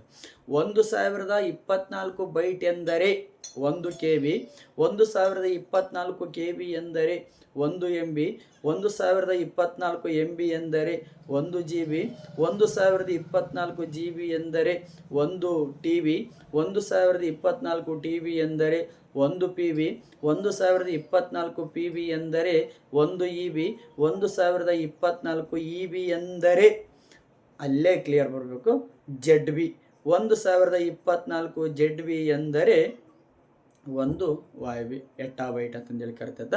ಅದಾಗಿಂದ ಬ್ರೋನೋಟೋಬೈಟ್ ಅಂತಂದೇಳಿ ಬರ್ತದೆ. ನಿಮಗೆ ಆಯ್ಕೆಗಳು ಏನಾಗಿರಂಗಿಲ್ಲ, ಕೊಟ್ಟಿರಂಗಿಲ್ಲ. ಇಷ್ಟಿಗೆ ಏನಾಗ್ತದೆ, ಕಾನ್ಸೆಪ್ಟ್ ಕ್ಲೋಸ್ ಆಗ್ತದೆ. ಇದು ಮೆಮೊರಿ ಯೂನಿಟ್ಗಳಂತಂದೇಳಿ ಇದು ಕಾನ್ಸೆಪ್ಟ್ ಇಷ್ಟು ಏನಾಗಿರ್ತದೆ, ಮೆಮೊರಿ ಯೂನಿಟ್ಗಳು ಆಗಿರ್ತವೆ. ಇದರಲ್ಲಿ ಮಸ್ಟ್ ಆ್ಯಂಡ್ ಶುಡ್ 2 ಪ್ರಶ್ನೆಗಳು ಪದೇ ಆಗ್ತಾ ಇರ್ತವೆ. Which is smallest storage unit ಯಾವುದಂತಂದೇಳಿ ಕೇಳ್ತಾರೆ, ಬಿಟ್ ಅಂತ ಹಾಕಬೇಕು. Which is largest storage unit ಯಾವುದಂತ ಕೇಳ್ತಾರೆ, ನೀವು ಅಲ್ಲಿ ಏನಪ್ಪ ಟೆರಾಬೈಟನ್ನು ಹಾಕಬೇಕು. ಇಷ್ಟು ಮೆಮೊರಿ ಯೂನಿಟ್ಗಳ ಮೇಲೆ ಇದು ಸ್ವಲ್ಪ ಕಾನ್ಸೆಪ್ಟ್ ಒಂದು 20-23 ನಿಮಿಷದ ಕಾನ್ಸೆಪ್ಟ್ ಆಗಿದ್ದರಿಂದ ಅಲ್ಲಿ ಖಂಡಿತವಾಗಿ ಒಂದು ಪ್ರಶ್ನೆಯನ್ನು ಕೇಳ್ತಾರೆ, ಬಟ್ ನೇರವಾಗಿ ಕೇಳಂಗಿಲ್ಲ. ಕ್ಲಿಯರಲ್ಲಿರಬೇಕು. ನೇರವಾಗಿ ಪ್ರಶ್ನೆಯನ್ನು ಕೇಳಂಗಿಲ್ಲ, ಸ್ಟೇಟ್ಮೆಂಟ್ ರೂಪದಲ್ಲಿ ಕೇಳ್ತಾರೆ. ಹಾಗಾಗಿ ಆ ಚಾರ್ಟ್, ಆ ಪ್ರಶ್ನೆ ಏನಾದರೂ ಬಂತಂದರೆ when you have sit in your examination hall, ಪ್ರಶ್ನೆ ಏನಾದರೂ ಶೋ ಆಯ್ತಂದರೆ, ಕ್ವಶನ್ ಪೇಪರಲ್ಲಿ ಶೋ ಆಯ್ತಂದರೆ ಇಡೀ ಆ ಚಾರ್ಟ್ ಏನಾಗಬೇಕು ನಿಮ್ಮ ಕಣ್ಣು ಮುಂದೆ ಬರಬೇಕು. ಬಂದ ತಕ್ಷಣಕ್ಕೆ ನೀವು ಆನ್ಸರನ್ನು ಚೂಸ್ ಮಾಡಬೇಡ್ರಿ, ಅದನ್ನ ಚಾರ್ಟ್ ಸೈಡಲ್ಲಿ ಬರ್ಕೊಳ್ರಿ. ಕ್ಲಿಯರ? ಆ ಚಾರ್ಟ್ ಸೈಡಲ್ಲಿ ಬರ್ಕೊಳ್ರಿ. ಒಮ್ಮೊಮ್ಮೆ ಇನ್ಕ್ರೀಸಿಂದ ಡಿಕ್ರೀಸಿಗೆ ಕೇಳಿಬಿಟ್ಟಿರ್ತಾನೆ, ಡಿಕ್ರೀಸಿಂದ ಇನ್ಕ್ರೀಸಿಗೆ ಕೇಳಿಬಿಟ್ಟಿರ್ತಾನೆ. ಅಂದರೆ ಮುಂದರಿಂದ ಹಿಂದಕ್ಕೆ ಕೇಳಿಬಿಟ್ಟಿರ್ತಾನೆ, ಅಲ್ಲಿ ಕನ್ಫ್ಯೂಸ್ ಆಗಿಬಿಡ್ತದೆ. ಯಾವ ಟೈಪ್ ಪ್ರಶ್ನೆ ಅಂತಂದು ಹೇಳ್ತೀನಿ ನೋಡ್ರಿ. ಇನ್ನೊಮ್ಮೆ ನಾನು ಒನ್ ಟೈಮ್ ಏನು ಮಾಡಿಬಿಟ್ಟಿರ್ತಾನೆ, 1024 ಬೈಟ್ ಎಂದರೆ 1 KB. ಆ ಟೈಪ್ ನಮಗೆ ಆನ್ಸರ್ ಗೊತ್ತಾಗಿಬಿಟ್ಟಿರುತ್ತೆ. ಆ ಟೈಪ್ ನಾವೇನು ಮಾಡ್ಕೊಂಡ್ಬಿಟ್ಟಿರ್ತೀವಿ, ಆನ್ಸರನ್ನು ಗಟ್ಟಿ ಮಾಡ್ಕೊಂಡ್ಬಿಟ್ಟಿರ್ತೀವಿ. ಅದು ಫ್ಲೋ ಅಲ್ಲಿ ಬಂದ್ಬಿಡ್ತು. 1024 ಬೈಟ್ ಎಂದರೆ 1 KB, 1024 KB ಎಂದರೆ 1 MB, ಈ ಟೈಪ್ ಆನ್ಸರ್ ಬಂದ್ಬಿಡ್ತು. ಬಟ್ ಅವನೇನು ಮಾಡಿಬಿಟ್ಟಿರ್ತಾನೆ, ಉಲ್ಟಾ ಕೊಟ್ಬಿಟ್ಟಿರ್ತಾನೆ. ಮೈಂಡಲ್ಲಿ ಇಟ್ಕೊಳ್ಬೇಕು, ಉಲ್ಟಾ 1 MB ಎಂದರೆ ಈ ಕೆಳಗಿನವುಗಳಲ್ಲಿ ಯಾವುದು ಸರಿಯಾಗಿದೆ. 1 MB ಎಂದರೆ ಈ ಕೆಳಗಿನವುಗಳಲ್ಲಿ ಯಾವುದು ಸರಿಯಾಗಿದೆ ಅಂತೇಳಿ ಪ್ರಶ್ನೆ ಮಾಡ್ತಾನೆ. 1 MB ಎಂದರೆ ಈ ಕೆಳಗಿನವುಗಳಲ್ಲಿ ಯಾವುದು ಸರಿ, ಆಯ್ಕೆಗಳನ್ನು ಕೊಡ್ತಾ ಇದ್ದೀನಿ ನೋಡ್ರಿ. 1 MB ಎಂದರೆ 1024 GB ಎಂದರ್ಥ. 1 MB ಎಂದರೆ 1024 KB ಎಂದರ್ಥ. 1 MB ಎಂದರೆ 1024 ಟೆರಾಬೈಟ್ ಎಂದರ್ಥ. ಆಯ್ಕೆ ಡಿ ಮೇಲಿನ ಯಾವುದು ಅಲ್ಲ. ಎಷ್ಟ್ರಿ 1 MB ಎಂದರೆ? 1 MB ಎಂದರೆ ಅದರ ಹಿಂದಿನಕ್ಕೆ ಆನ್ಸರ್ ಹೋಗ್ಬೇಕು ನೀವು. ಕ್ಲಿಯರ? 1 MB ಎಂದರೆ 1024 KBಗೆ ಸರಿಯಾಗಿದೆ. 1024 MB ಅಂದ್ರೆ ಮತ್ತೆ GB ಬರ್ಬೇಕು ನೀವು, ಹೌದಿಲ್ಲ? ಮತ್ತು ಮುಂದಕ್ಕೆ ಬರೋದಲ್ಲ. 1000 ಕಾನ್ಸೆಪ್ಟ್ ಇಡೋ ಪ್ರಶ್ನೆದಲ್ಲಿ ಬಂದಿದೆ ಅಂದ್ರೆ ಅದರ ಬಲಕ್ಕೆ ಬರಬೇಕು. ಬರೀ ಒಂದರಲ್ಲೇ ನಿಂತಾನಂದ್ರೆ ಅದ್ರ ಎಡಕ್ಕೆ ಹೋಗ್ಬೇಕು. ಈಗ 1 MB ಕೇಳ್ಯಾನಂದ್ರೆ ಅದ್ರ ಹಿಂದಕ್ಕೆ ಹೋಗ್ಬೇಕು. ಯಾಕೆ ಇಷ್ಟು ಒತ್ತಡ ಮಾಡಿ ನಾನು ಹೇಳ್ತಾ ಇದ್ದೇನೆ ಅಂದ್ರೆ ಪ್ರಶ್ನೆ ಆಗ್ತದ, ಬಟ್ ಪ್ರಶ್ನೆ ಸ್ಟೇಟ್ಮೆಂಟ್ ರೂಪದಲ್ಲಿ ಆಗ್ತದ, ವಾಕ್ಯ ರೂಪದಲ್ಲಿ ಆಗ್ತದ. A ಸರಿ, B ಸರಿ, AB ಎರಡೂ ಸರಿ, AB ಎರಡೂ ತಪ್ಪು, ಈ ಟೈಪ್ ಪ್ರಶ್ನೆಗಳನ್ನು ಕೇಳ್ತಾನೆ. ಈಗೀಗ ಹೊಸ್ದಾಗಿ ಒಂದು ಹೊಸ ರೂಲ್ಸ್ ತೆಗೆದಿದ್ದಾನ. ಆಯ್ಕೆ A ಯಲ್ಲಿನ A ಸರಿ, B ತಪ್ಪು, C ಸರಿ. ಆಯ್ಕೆ B ಯಲ್ಲಿ ಮತ್ತೆ A ತಪ್ಪು, B ಸರಿ, C ಸರಿ. ಆಯ್ಕೆ ಡಿ. ಈ ಥರ ಕೊಟ್ಟದ್ನ್ಯಾಗ ಪ್ರಪಂಚನ ತಲೆ ಕೆಳಗಾಗಿಬಿಡ್ತದೆ ನಮ್ಗೆ. ಯಾವಾಗ ಎಕ್ಸಾಮ್ ಹಾಲಲ್ಲಿ ಕುಳಿತುಕೊಂಡಿರ್ತಕ್ಕಂಥ ಸಂದರ್ಭದಲ್ಲಿ ಏನಾಗ್ತದ, ತಲೆ ಕೆಳಗಾಗ್ತದ. ಒಂದು ಟ್ರಿಕ್ಸನ್ನು ಹೇಳ್ಕೊಡ್ತಾ ಇದ್ದೀನಿ ನಾನು. ಪ್ರಶ್ನೆಯಲ್ಲಿ 1000 ಅಂತ ಏನಾದರೂ ಶಬ್ದ ಇತ್ತಂದ್ರೆ ಅದು ಮುಂದಕ್ಕೆ ಬರಬೇಕು. ಕ್ಲಿಯರಾ? 1024 MB ಎಂದರ 1 GB ಬಂದು ನಿಂದಿರ್ಬೇಕು. 1000 ಏನಾದರೂ ಶಬ್ದ ಪ್ರಶ್ನೆ ಪತ್ರಿಕೆಯಲ್ಲಿ ಮೂಡಿತ್ತಂದ್ರೆ 1ಕ್ಕೆ ಬಂದು ನಿಂದಿರ್ಬೇಕು, ಮುಂದಕ್ಕೆ ಬರಬೇಕು. 1000 ಏನಾದರೂ ಅಲ್ಲಿ ಪ್ರಶ್ನೆ ಮೂಡಿತ್ತಂದ್ರೆ ಅದ್ರ ಮುಂದಕ್ಕೆ ಬರಬೇಕು. ಅಲ್ಲಿ ಪ್ರಶ್ನೆ ಪತ್ರಿಕೆಯಲ್ಲಿ 1 ಮೂಡಿತ್ತಂದ್ರೆ 1000ಕ್ಕೆ ಹೋಗ್ಬೇಕು. 1 MB ಮೂಡಿತ್ತಂದ್ರೆ 1000ಕ್ಕೆ ಆನ್ಸರ್ ಇರ್ತೈತಿ. ಅದು ಯಾವುದೇ ಇರ್ಬೋದು. ಅದು ಈಗ 1 MB ಪ್ರಶ್ನೆ ಪತ್ರಿಕೆಯಲ್ಲಿ ಮೂಡಿತ್ತಂದ್ರೆ 1024 KB ಸಮ. ಅದು 1024 KB ಅಂದ್ರೆ 1 MB. ಪ್ರಶ್ನೆ ಪತ್ರಿಕೆಯಲ್ಲಿ 1 MB ಮೂಡಿತ್ತಂದ್ರೆ 1024 KB ಆನ್ಸರ್ ಹಾಕಬೇಕು. ಪ್ರಶ್ನೆ ಪತ್ರಿಕೆಯಲ್ಲಿ 1024 MB ಮೂಡಿತ್ತಂದ್ರೆ 1 GBಗೆ ಹೋಗಿ ನಿಂದಿರ್ಬೇಕು. ನೀವೇ ನಿಂದಿರ್ಬೇಕಂದ್ರೆ ಮತ್ತೆ ಎದ್ದು ಹೋಗ್ಬೇಕಂದ್ರೆ ಸರ್ ಅಂತೇಳಿ ಎದ್ದು ಹೋಗೋದಲ್ಲ. 1 MB ಪ್ರಶ್ನೆ ಪತ್ರಿಕೆಯಲ್ಲಿ ಇತ್ತಂದ್ರೆ, ಪ್ರಶ್ನೆಯಲ್ಲೇ 1 MB ಮೆನ್ಷನ್ ಆಗಿತ್ತಂದ್ರೆ 1024 KBಗೆ ನಿಂದಿರ್ಬೇಕು. ಪ್ರಶ್ನೆ ಪತ್ರಿಕೆಯಲ್ಲಿನ 1000 ಬಂದ್ಬಿಟ್ಟೈತಪ್ಪ, 1024 ಬಂದೈತಂದ್ರೆ 1ಕ್ಕೆ ಬಂದು ನಿಂದಿರ್ಬೇಕು. ಅದು MB ಕೇಳಿದ್ರೆ 1024 KBಗೆ ಹೋಗ್ಬೇಕು. ಒಟ್ಟು ಅದ್ರ ಮುಂದಕ್ಕೆ ಹಿಂದಕ್ಕೆ ಬರಬೇಕು. ಅರ್ಥ ಆಗಿದೆ ಅಂತ ಅಂದ್ಕೊಂಡಿದ್ದೀನಿ. ಇದೇ ಲಾಸ್ಟ್ ಟ್ರಿಕ್ಸ್, ಈಸಿ ಅಂತಂದ್ರೆ ನೀವು ಅದನ್ನ ಏನು ಮಾಡಬೇಕು, ಗಟ್ ಮಾಡಬೇಕು. ನೀವು ಯಾವ ರೀತಿಯಾಗಿ ಮೆಂಟಲ್ ಎಬಿಲಿಟಿ ಲೆಕ್ಕ ಮಾಡ್ತಾ ಇರ್ತೀರಿ ನೋಡು, ಅಲ್ಲಿ ನಿಮ್ಗೆ ಗೊತ್ತಿದ್ರು ನೀವು ಒಂದು ಟೈಮ್ ಏನು ಮಾಡ್ತೀರಿ, ಚಾರ್ಟನ್ನು ಹಾಕೊಳ್ತೀರಿ. ABCDEFGH ತನ ಏನು ಹಾಕಂತೀರಿ, ಚಾರ್ಟನ್ನು ಹಾಕ್ಕೊಂಡು Aಕ್ಕೆ 1 ಇತ್ತಂದ್ರೆ Dಗೆ 4 ಇರ್ತದ. ಏನು ಈ ಥರ ಏನು ಡಿವೈಡೇಷನ್ ಮಾಡ್ಕೊಂಡು ಹೋಗ್ತಾರೆ ನೋಡು, ಮಸ್ಟ್ ಆ್ಯಂಡ್ ಶುಡ್ ಈ ಚಾರ್ಟನ್ನು ಹಾಕ್ಕೊಂಡು ನೀವು ಆನ್ಸರನ್ನು ಹಾಕಬೇಕು. ಸಪೋಸ್ ಇಲ್ಲರಿ ಸರ್ ಈಜಿನ ಬಂದಿತ್ತು ಪ್ರಶ್ನೆ ಅಂತಂದ್ರೆ ಏನಿದ್ರೆ ಡೈರೆಕ್ಟ್ ನೀವು ಆನ್ಸರನ್ನು ಚೂಸು ಮಾಡ್ಬೋದಾಗಿದೆ. ಸರಿ, ಇಷ್ಟೊತ್ತಾದ ನಂತರದಲ್ಲಿ ಇಲ್ಲಿ ಮೆಮೊರಿ ಯೂನಿಟ್ಗಳ ಬಗ್ಗೆ ಏನು ಮಾಡಿದ್ದೀನಿ, ಮಾತಾಡಿದ್ದೀನಿ. ಕ್ಲಿಯರಾ? ಮೆಮೊರಿ ಯೂನಿಟ್ಗಳ ಬಗ್ಗೆ ಏನು ಮಾಡಿದ್ದೀನಿ, ಮಾತಾಡಿದ್ದೀನಿ. ಇದಾದ ನಂತರದಲ್ಲಿ ಬರದೆ ಮೆಮೊರಿಗಳು ನಮ್ಮಲ್ಲಿ ಮೆಮೊರಿ ಇದೆಯಾ? ಇಲ್ಲ. ಮೆದುಳೈತಿಲ್ಲ? ಇದೆ. ನಮಗೂ ಇದೆ, ನಿಮಗೂ ಇದೆ. ನೋಡ್ರಿ ಅದು ಎಷ್ಟು ಗ್ರಾಮ್ ಇರ್ತದೆ? ಅದು 490 ಗ್ರಾಮ್ ಇರ್ತದೆ. ಎಷ್ಟು ಗ್ರಾಮ್ ಇರ್ತದೆ? ಅವರವರ ಎಡಗೈಯ ಮುಷ್ಟಿ ಎಷ್ಟಿರ್ತದೆ ಏನ್ರಿ? ನನಗೂ ಗೊತ್ತಿಲ್ಲ. I am not A science teacher, but I know science. Is it clear? ನಾನು ಸೈನ್ಸ್ ಟೀಚರ್ ಅಲ್ಲ, ಆದರೂ ನನಗೆ ವಿಜ್ಞಾನ ಗೊತ್ತು. ಈ ಥರ ಸಂದರ್ಭದಲ್ಲಿ ನಾವು ಏನೋ ನಾನು ನಿಮ್ಮ ಮುಂದೆ ಮಾತಾಡ್ತೀನಿ ಅಂದರೆ ನನಗೊಂದು ಮೆಮೊರಿ ಇದೆ ಅಂತ ಅರ್ಥ. ನೀವು ಕ್ಲಾಸನ್ನು ಕೇಳ್ತಾ ಇದ್ದೀರಿ ಅಂದ್ರೆ ನಿಮಗೂ ಒಂದು ಮೆಮೊರಿ ಇದೆ ಅಂತ ಅರ್ಥ, ಹೌದಲ್ಲ? ಮೆಮೊರಿ ಇದ್ದತ್ನಾಗ ಇದೆಲ್ಲ ಸಾಧ್ಯ ಆಗ್ತದೆ. ಮಾನವರಿಗೆ ಹೆಂಗೆ ಮೆಮೊರಿ ಐತಿ ನೋಡ್ರಿ, ಗಣಕಯಂತ್ರಕ್ಕೂ ಏನಾಗಿದ್ದಾವೆ, ಮೆಮೊರಿಗಳಿದ್ದಾವೆ. ಕ್ಲಿಯರಾ? ಗಣಕಯಂತ್ರಕ್ಕುಗಳು ಏನಾಗಿದ್ದಾವೆ, ಮೆಮೊರಿಗಳು ಏನಾಗಿದ್ದಾವೆ, ಇದ್ದಾವೆ. ನಾವು ಯಾವ ರೀತಿಯಾಗಿ ಮೆಮೊರಿಯನ್ನು ಬಳಸ್ತಾ ಇದ್ದೀವಿ ಅದಕ್ಕೂ ಮೆಮೊರಿಗಳಿದ್ದಾವೆ. ಆದರೆ ನಮಗೆ ಬೈ ಬರ್ತ್ ಬಂದಿದೆ ಮೆಮೊರಿ, ಹುಟ್ಟತ್ಲೇ ನಮಗೇನಾಗಿದೆ, ಮೆಮೊರಿ ಬಂದಿದೆ. ಆದರೆ ಗಣಕಯಂತ್ರಕ್ಕೆ ನಾವೇನು ಮಾಡಿದ್ದೀವಿ, ನಾವು ಸೇರಿಸಿದ್ದೀವಿ. ಯಾರು ನಾವಂದ್ರೆ ವಿಜ್ಞಾನಿಗಳು ಸೇರಿಸಿದ್ದಾರೆ. ಯಾವ ವಿಜ್ಞಾನಿಗಳು? ಕಂಪ್ಯೂಟರ್ ಸೈನ್ಸ್ ವಿಜ್ಞಾನಿಗಳು.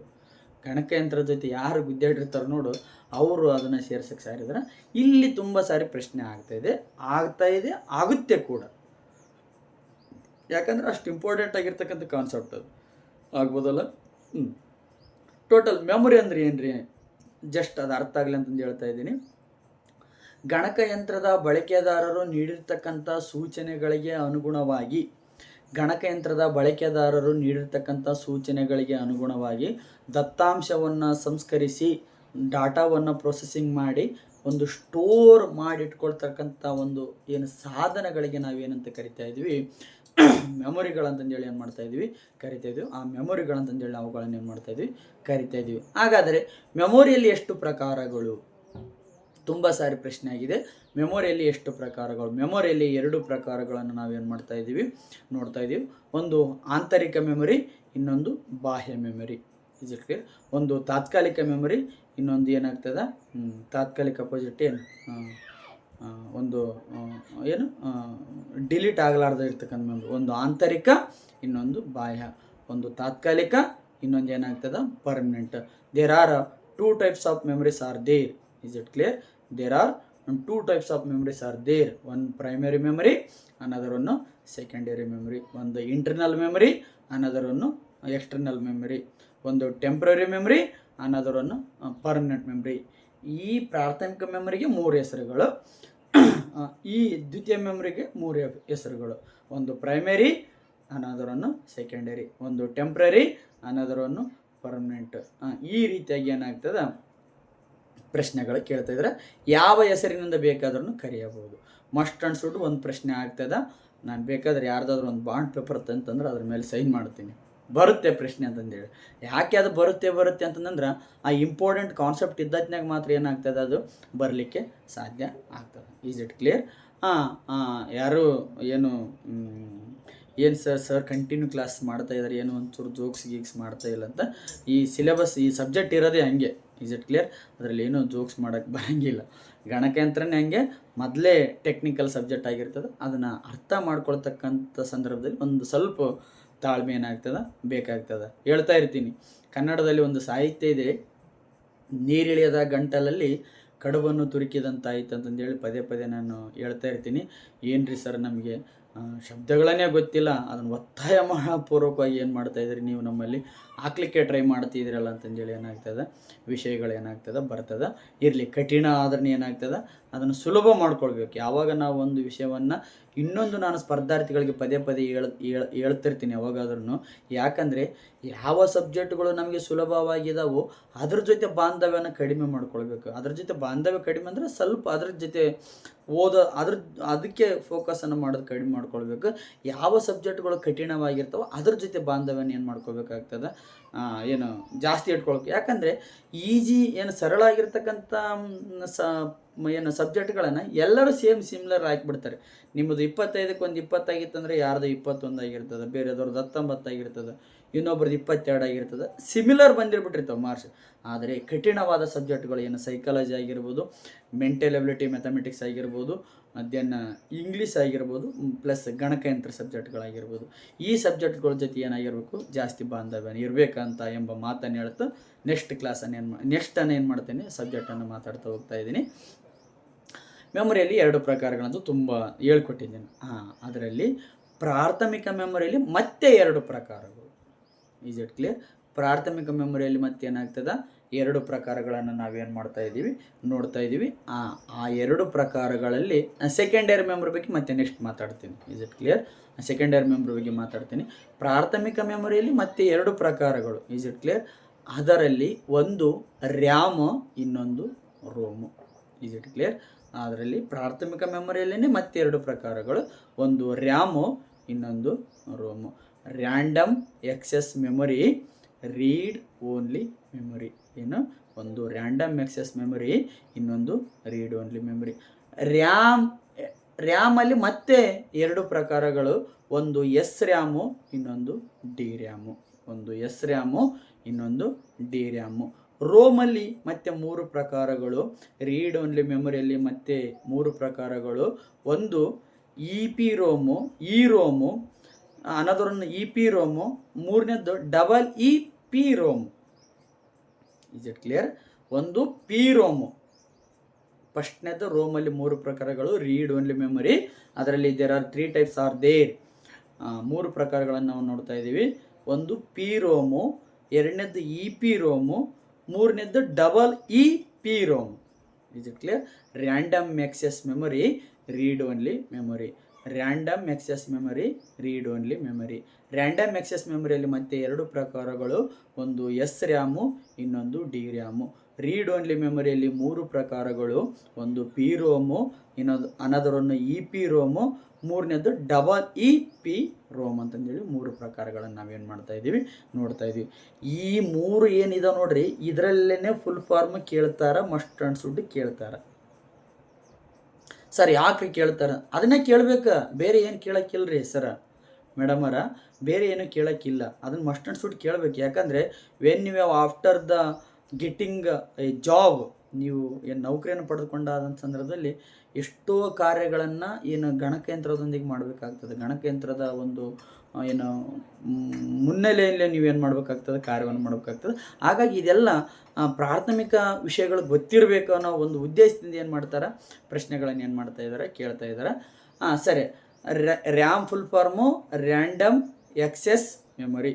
ರ್ಯಾಮ್ ಫುಲ್ ಫಾರ್ಮ್ ಏನ್ರಿ? Random access memory. ROM full form read only memory. ಅದರಲ್ಲಿ ರೀಡ್ ಓನ್ಲಿ ಮೆಮೊರಿ.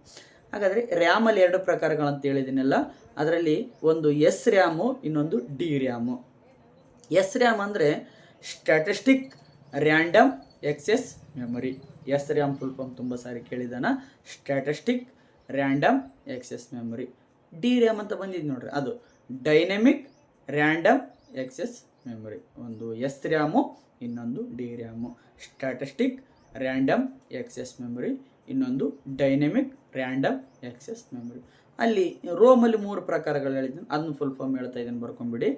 ಒಂದು P ROM, programmable read only memory. Is it clear? Programmable read only memory.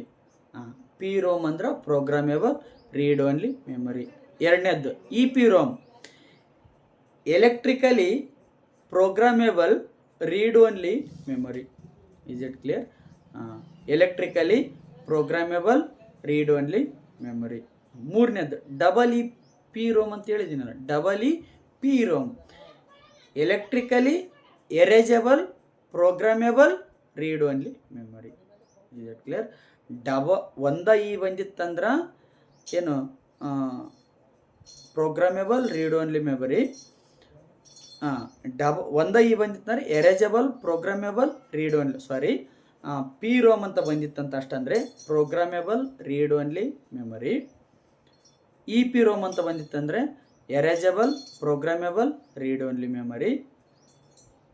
Double E ಬಂದಿತ್ತಂದ್ರೆ electrically erasable programmable read only. ಅಲ್ಲಿ ಸ್ವಲ್ಪ wrong ಆಗಿತ್ತು, ಅದನ್ನ ರೀಕರೆಕ್ಟ್ ಮಾಡ್ಕೊಳ್ರಿ. ಇನ್ನೊಮ್ಮೆ ಹೇಳ್ಬಿಡ್ತೀನಿ ನೋಡಿ ಕ್ಲಿಯರಾಗಿ. ಪಿ ರೋಮ್ ಅಂದ್ರೆ programmable read only memory. E P ROM ಅಂದ್ರೆ erasable programmable read only memory. Double E P ROM ಅಂದ್ರೆ electrically erasable programmable read only memory. ತುಂಬ ಇಂಪಾರ್ಟೆಂಟ್ ಫುಲ್ ಫಾರ್ಮ್ಗಳು, ಮಸ್ಟ್ ಆ್ಯಂಡ್ ಶುಡ್ ಏನು ಮಾಡ್ತಾನೆ, ಕೇಳ್ತಾ ಹೋಗ್ತಾನೆ. ಸರಿ ಸರ, ರ್ಯಾಮನ್ನು ನೋಡ್ಕೊಂಡ್ವಿ, ರೋಮನ್ನು ನೋಡ್ಕೊಂಡ್ವಿ. ರ್ಯಾಮಲ್ಲಿ ಮತ್ತೆ 2 ಪ್ರಕಾರಗಳಂತಂದು ಹೇಳಿದಿರಿ, ಒಂದು ಎಸ್ ರ್ಯಾಮು, ಇನ್ನೊಂದು ಡಿ ರ್ಯಾಮು. ರೋಮಲ್ಲಿ 3 ಪ್ರಕಾರಗಳಂತಂದು ಹೇಳಿದಿರಿ, ಒಂದು P ROM, E P ROM, double E P ROM ಅಂತ ಹೇಳಿದಿರಿ. Programmable read only memory, erasable programmable read only memory, electrically erasable programmable read only memory ಅಂತ ಹೇಳಿದಿರಿ. ಸರ್ ಏನ್ರಿ, what is the difference between RAM and ROM. ಏನು ರೀ sir ವ್ಯತ್ಯಾಸ, ರ್ಯಾಮ್ಗೂ ಮತ್ತು ರೋಮ್ಗೆ ಇರ್ತಕ್ಕಂಥ ವ್ಯತ್ಯಾಸ ಏನಂತಂದೇಳಿ ನಿಮ್ಮಲ್ಲಿ ಏನಾಗ್ತದೆ ಡೌಟ್ ಬರ್ತದೆ. Sir what is the difference between RAM and ROM ಅಂತಂದೇಳಿ ಬಂದಂಥ ಸಂದರ್ಭದಲ್ಲಿ ಒಂದು ಪ್ರಶ್ನೆಯನ್ನು ರೈಸ್ ಮಾಡ್ತಾ ಇದ್ದೀನಿ, ಕೇಳ್ರಿ. ಪ್ರಶ್ನೆಯನ್ನು ರೈಸ್ ಮಾಡ್ತಾ ಇದ್ದೀನಿ. ಇದರಲ್ಲಿ ಪ್ರಶ್ನೆ, ಈ ಕೆಳಗಿನವುಗಳಲ್ಲಿ ಯಾವುದು ಪ್ರಶ್ನೆ ಹೇಳ್ತಾ ಇದ್ದೀನಿ, ಈ ಕೆಳಗಿನವುಗಳಲ್ಲಿ ಯಾವುದು ಪ್ರಾಥಮಿಕ ಮೆಮೊರಿಗೆ ಸಂಬಂಧಪಟ್ಟಂತೆ ಈ ಕೆಳಗಿನವುಗಳಲ್ಲಿ ಯಾವುದು ಪ್ರಾಥಮಿಕ ಮೆಮೊರಿಗೆ ಸಂಬಂಧಪಟ್ಟಂತೆ ಸರಿಯಾಗಿದೆ? ಆಯ್ಕೆಗಳನ್ನು ಕೊಡ್ತಾ ಇದ್ದೀನಿ ನೋಡ್ರಿ. ಆಯ್ಕೆ ಎ ರ್ಯಾಮು, ಆಯ್ಕೆ ಬಿ ರೋಮು, ಆಯ್ಕೆ ಸಿ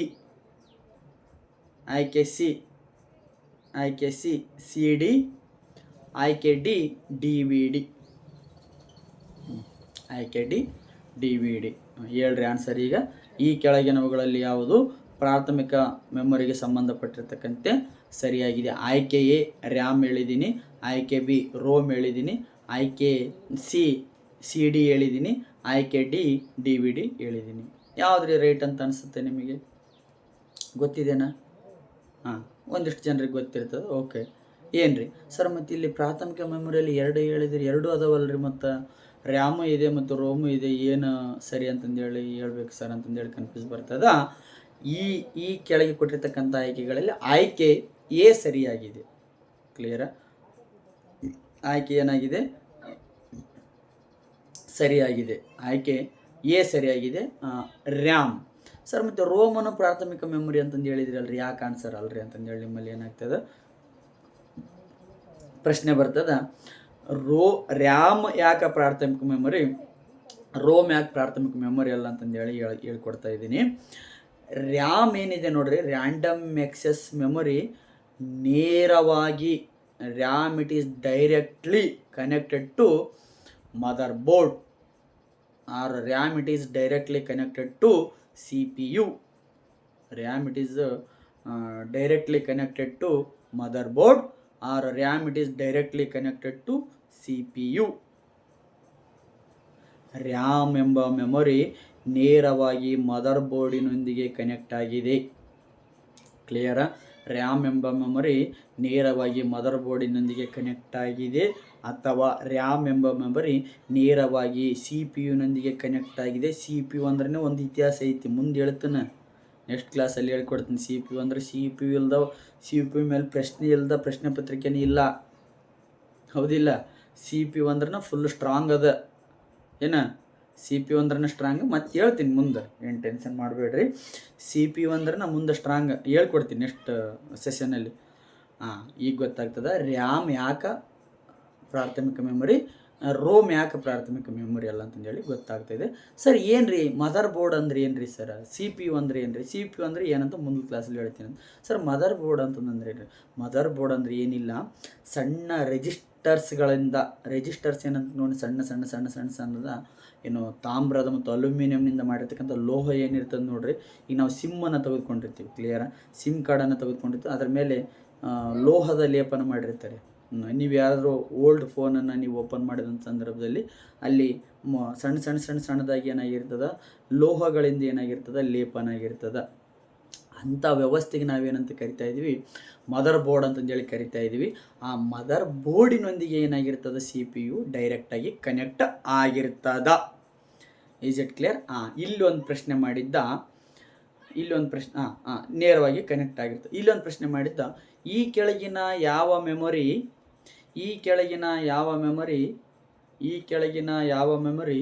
ವಿದ್ಯುತ್ ಗುಂಡಿಯನ್ನು ಆರಿಸಿದ ನಂತರ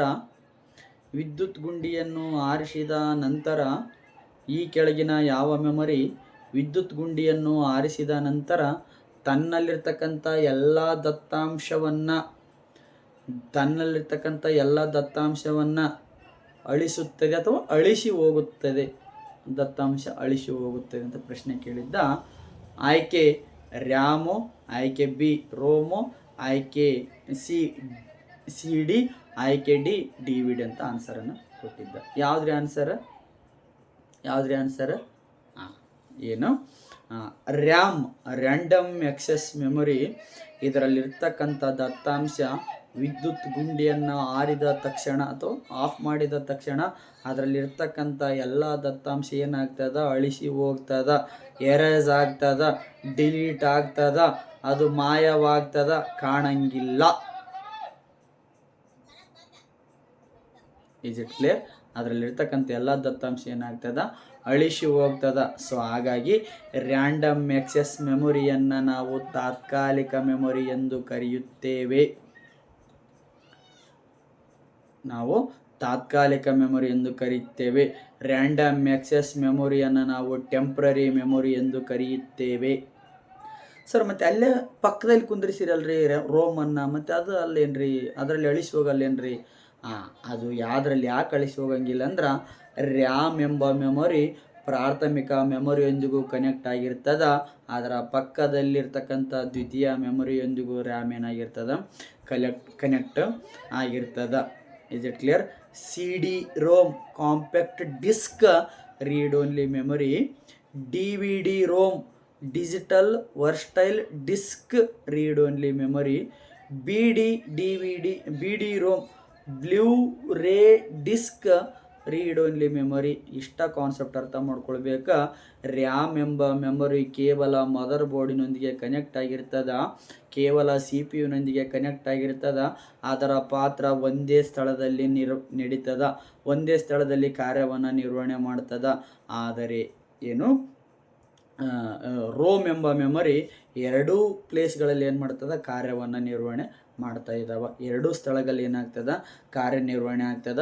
ಸೊ ಹಾಗಾಗಿ ರೀಡ್ ಓನ್ಲಿ ಮೆಮೊರಿ ಎರಡೂ ಇದರಲ್ಲಿ ಕಾರ್ಯವನ್ನು ಮಾಡ್ತದೆ. ನಾವು ಹೆಂಗೆ ಊಟ ಮಾಡಬೇಕಾದಂಥ ಸಂದರ್ಭದಲ್ಲಿ ಯಾರೋ ಒಬ್ಬರು ಏನು ಮುಸ್ಲಿಮ್ಸ್ ಮದುವೆಗೆ ಯಾರು ಧರ್ಮನ ಬಳಸ್ತಿದ್ದೀನಿ ಅಂತ ಅನ್ಯತೆ ಯಾರು ಕೊಡಬೇಡಿ, ಜಸ್ಟ್ ಉದಾಹರಣೆ ಕೊಡ್ತಾ ಇದ್ದೀನಿ ಅರ್ಥ ಆಗಲಿ ಅಂತಂದೇಳಿ. ಎಲ್ಲಾದರೂ ಒಂದು 2 ಊಟಗಳನ್ನು ಮಾಡಿಸಿರ್ತಾರೆ, ಒಂದು ವೆಜ್ ಮಾಡಿಸಿರ್ತಾರೆ, ಇನ್ನೊಂದು ನಾನ್ ವೆಜ್ ಮಾಡಿಸಿರ್ತಾರೆ.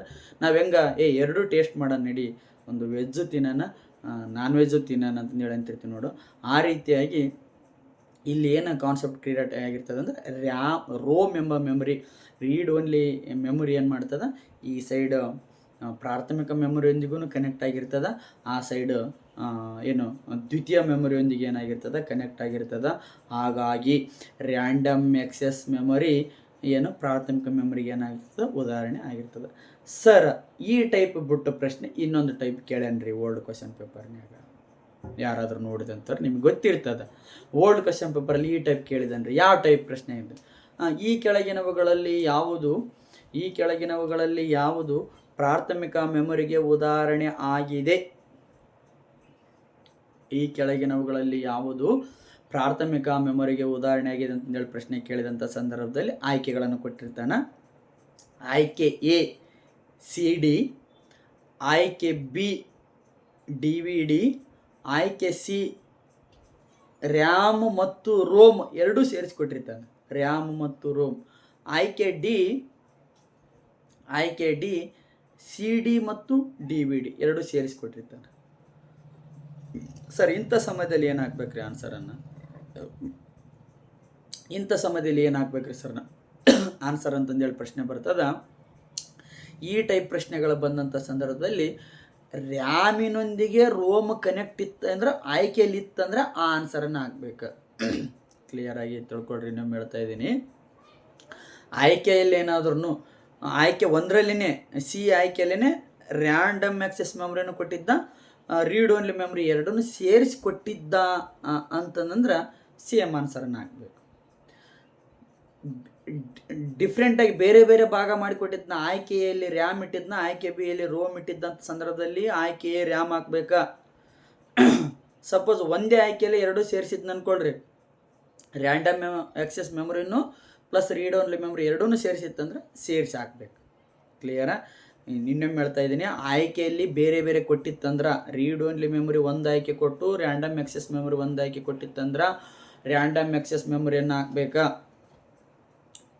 ಸಪೋಸ್ ಆಯ್ಕೆಯಲ್ಲಿ ಎರಡನ್ನೂ ಸೇರಿಸಿ ಕೊಟ್ಟಿದ್ನ ರೀ, ರ್ಯಾಂಡಮ್ ಆಕ್ಸೆಸ್ ಮೆಮೊರಿ ಮತ್ತು ರೀಡ್ ಓನ್ಲಿ ಮೆಮೊರಿ ಎರಡೂ ಮೆಮೊರಿಗಳನ್ನು ಒಂದೇ ಆಯ್ಕೆಯಲ್ಲಿ ಕೊಟ್ಟಿತ್ತಂದ್ರೆ ಆ ಆಯ್ಕೆಯನ್ನು ಹಾಕ್ಬೇಕು ಆಗ್ತದೆ. ಇಷ್ಟು ಮೆಮೊರಿ ಕಾನ್ಸೆಪ್ಟ್ಗಳ ಬಗ್ಗೆ, ಅದರಲ್ಲಿ ಯಾವ ಟೈಪ್ ಪ್ರಶ್ನೆಗಳು ಬರ್ತಾ ಇದೆ ಅಂತ ಹೇಳಿದ್ದೀನಿ.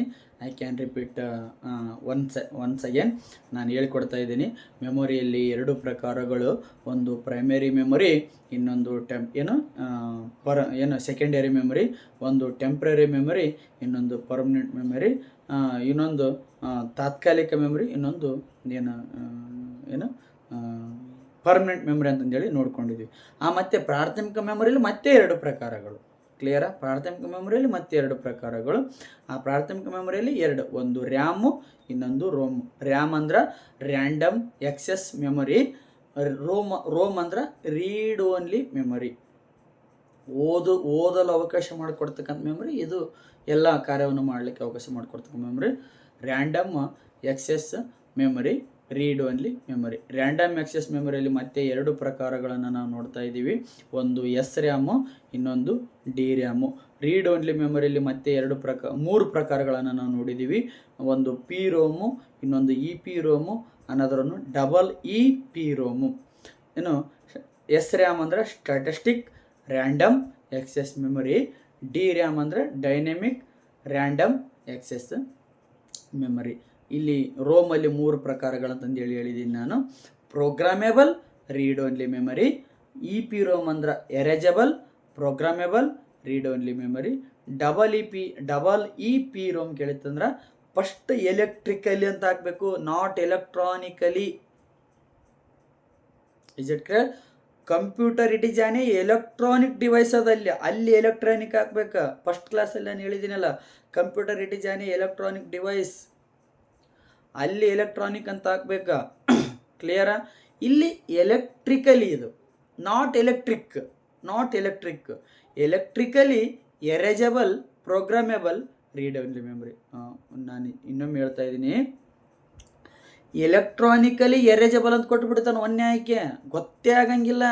ಫುಲ್ಲು ನಾವು ಆಕಾಶದಲ್ಲಿ ಹಾರಾಡಕತ್ಬಿಟ್ಟಿರ್ತೀವಿ, ಯಾಕಂದ್ರೆ ಈಜಿ ಬಂದುಬಿಟ್ಟಿರ್ತದೆ ಕ್ವಶನ್ ಪೇಪರ. ಈಜಿಯಲ್ಲಿನ ಆನ್ಸರನ್ನು ಏನು ಮಾಡ್ತಾನೆ, ಕಟ್ ಮಾಡ್ತಕ್ಕಂಥ ವ್ಯವಸ್ಥೆಯನ್ನು ಮಾಡ್ತಿರ್ತಾನೆ. Is it clear? ಕಣ್ಣಿಗೆ ಕಂಡದ್ದೆಲ್ಲ ಬೆಳ್ಳಗಿರೋದೆಲ್ಲ ಹಾಲು ಅಂತ ಅನ್ಕೊಳಕ್ಕೆ ಹೋಗ್ಬಾರ್ದು. Is it clear? ವೈಟ್ ಕಾಣೋದೆಲ್ಲ ಬೆಳ್ಳಗಿದ್ದದ್ದೆಲ್ಲ ಹಾಲು ಅಂತ ಅನ್ಕೊಳಕ್ಕೆ ಹೋಗ್ಬಾರ್ದು. ಅಲ್ಲೇ ಸ್ವಲ್ಪಲ್ಲಿ ಏನು ಮಾಡಿಬಿಟ್ಟಿರ್ತಾನೆ, ಚೇಂಜ್ ಮಾಡಿಬಿಡ್ತಾನೆ. Is it clear? ಈಗ ATM ಅಂದರೆ ಯಾರಿಗೆ ಗೊತ್ತಿಲ್ಲ ಹೇಳ್ರಿ? Full form automated teller machine ಅಂತಂದೇಳಿ. ಅದನ್ನೇ ಸರಿಯಾಗಿ ಹಾಕೋಕ್ಕಾಗಿಲ್ಲ ಎಷ್ಟೋ ಜನರಿಗೆ. Is it clear? ATM ಆಗಿರ್ಬೋದು. ಪಿನ್ ಫುಲ್ ಫಾರ್ಮ್ ಹೇಳ್ರಿ ನೋಡೋಣ.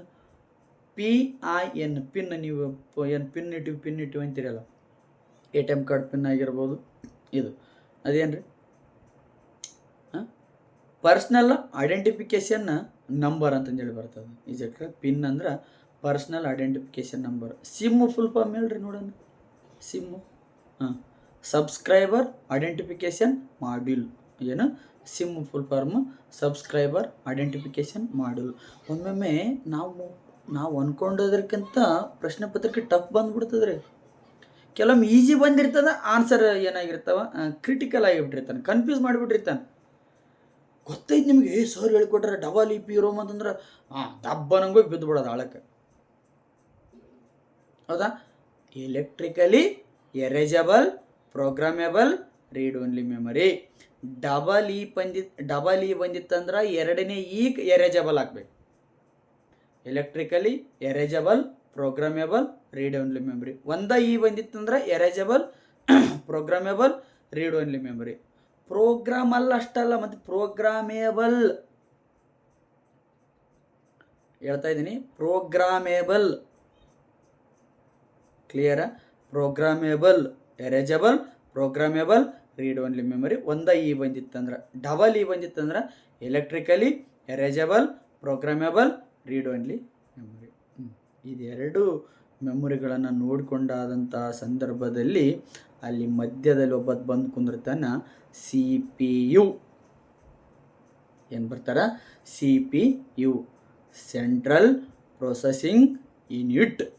ಸೆಂಟ್ರಲ್ ಪ್ರೊಸೆಸಿಂಗ್ ಯೂನಿಟ್, ಕೇಂದ್ರೀಯ ಸಂಸ್ಕರಣಾಂಗ ಘಟಕ.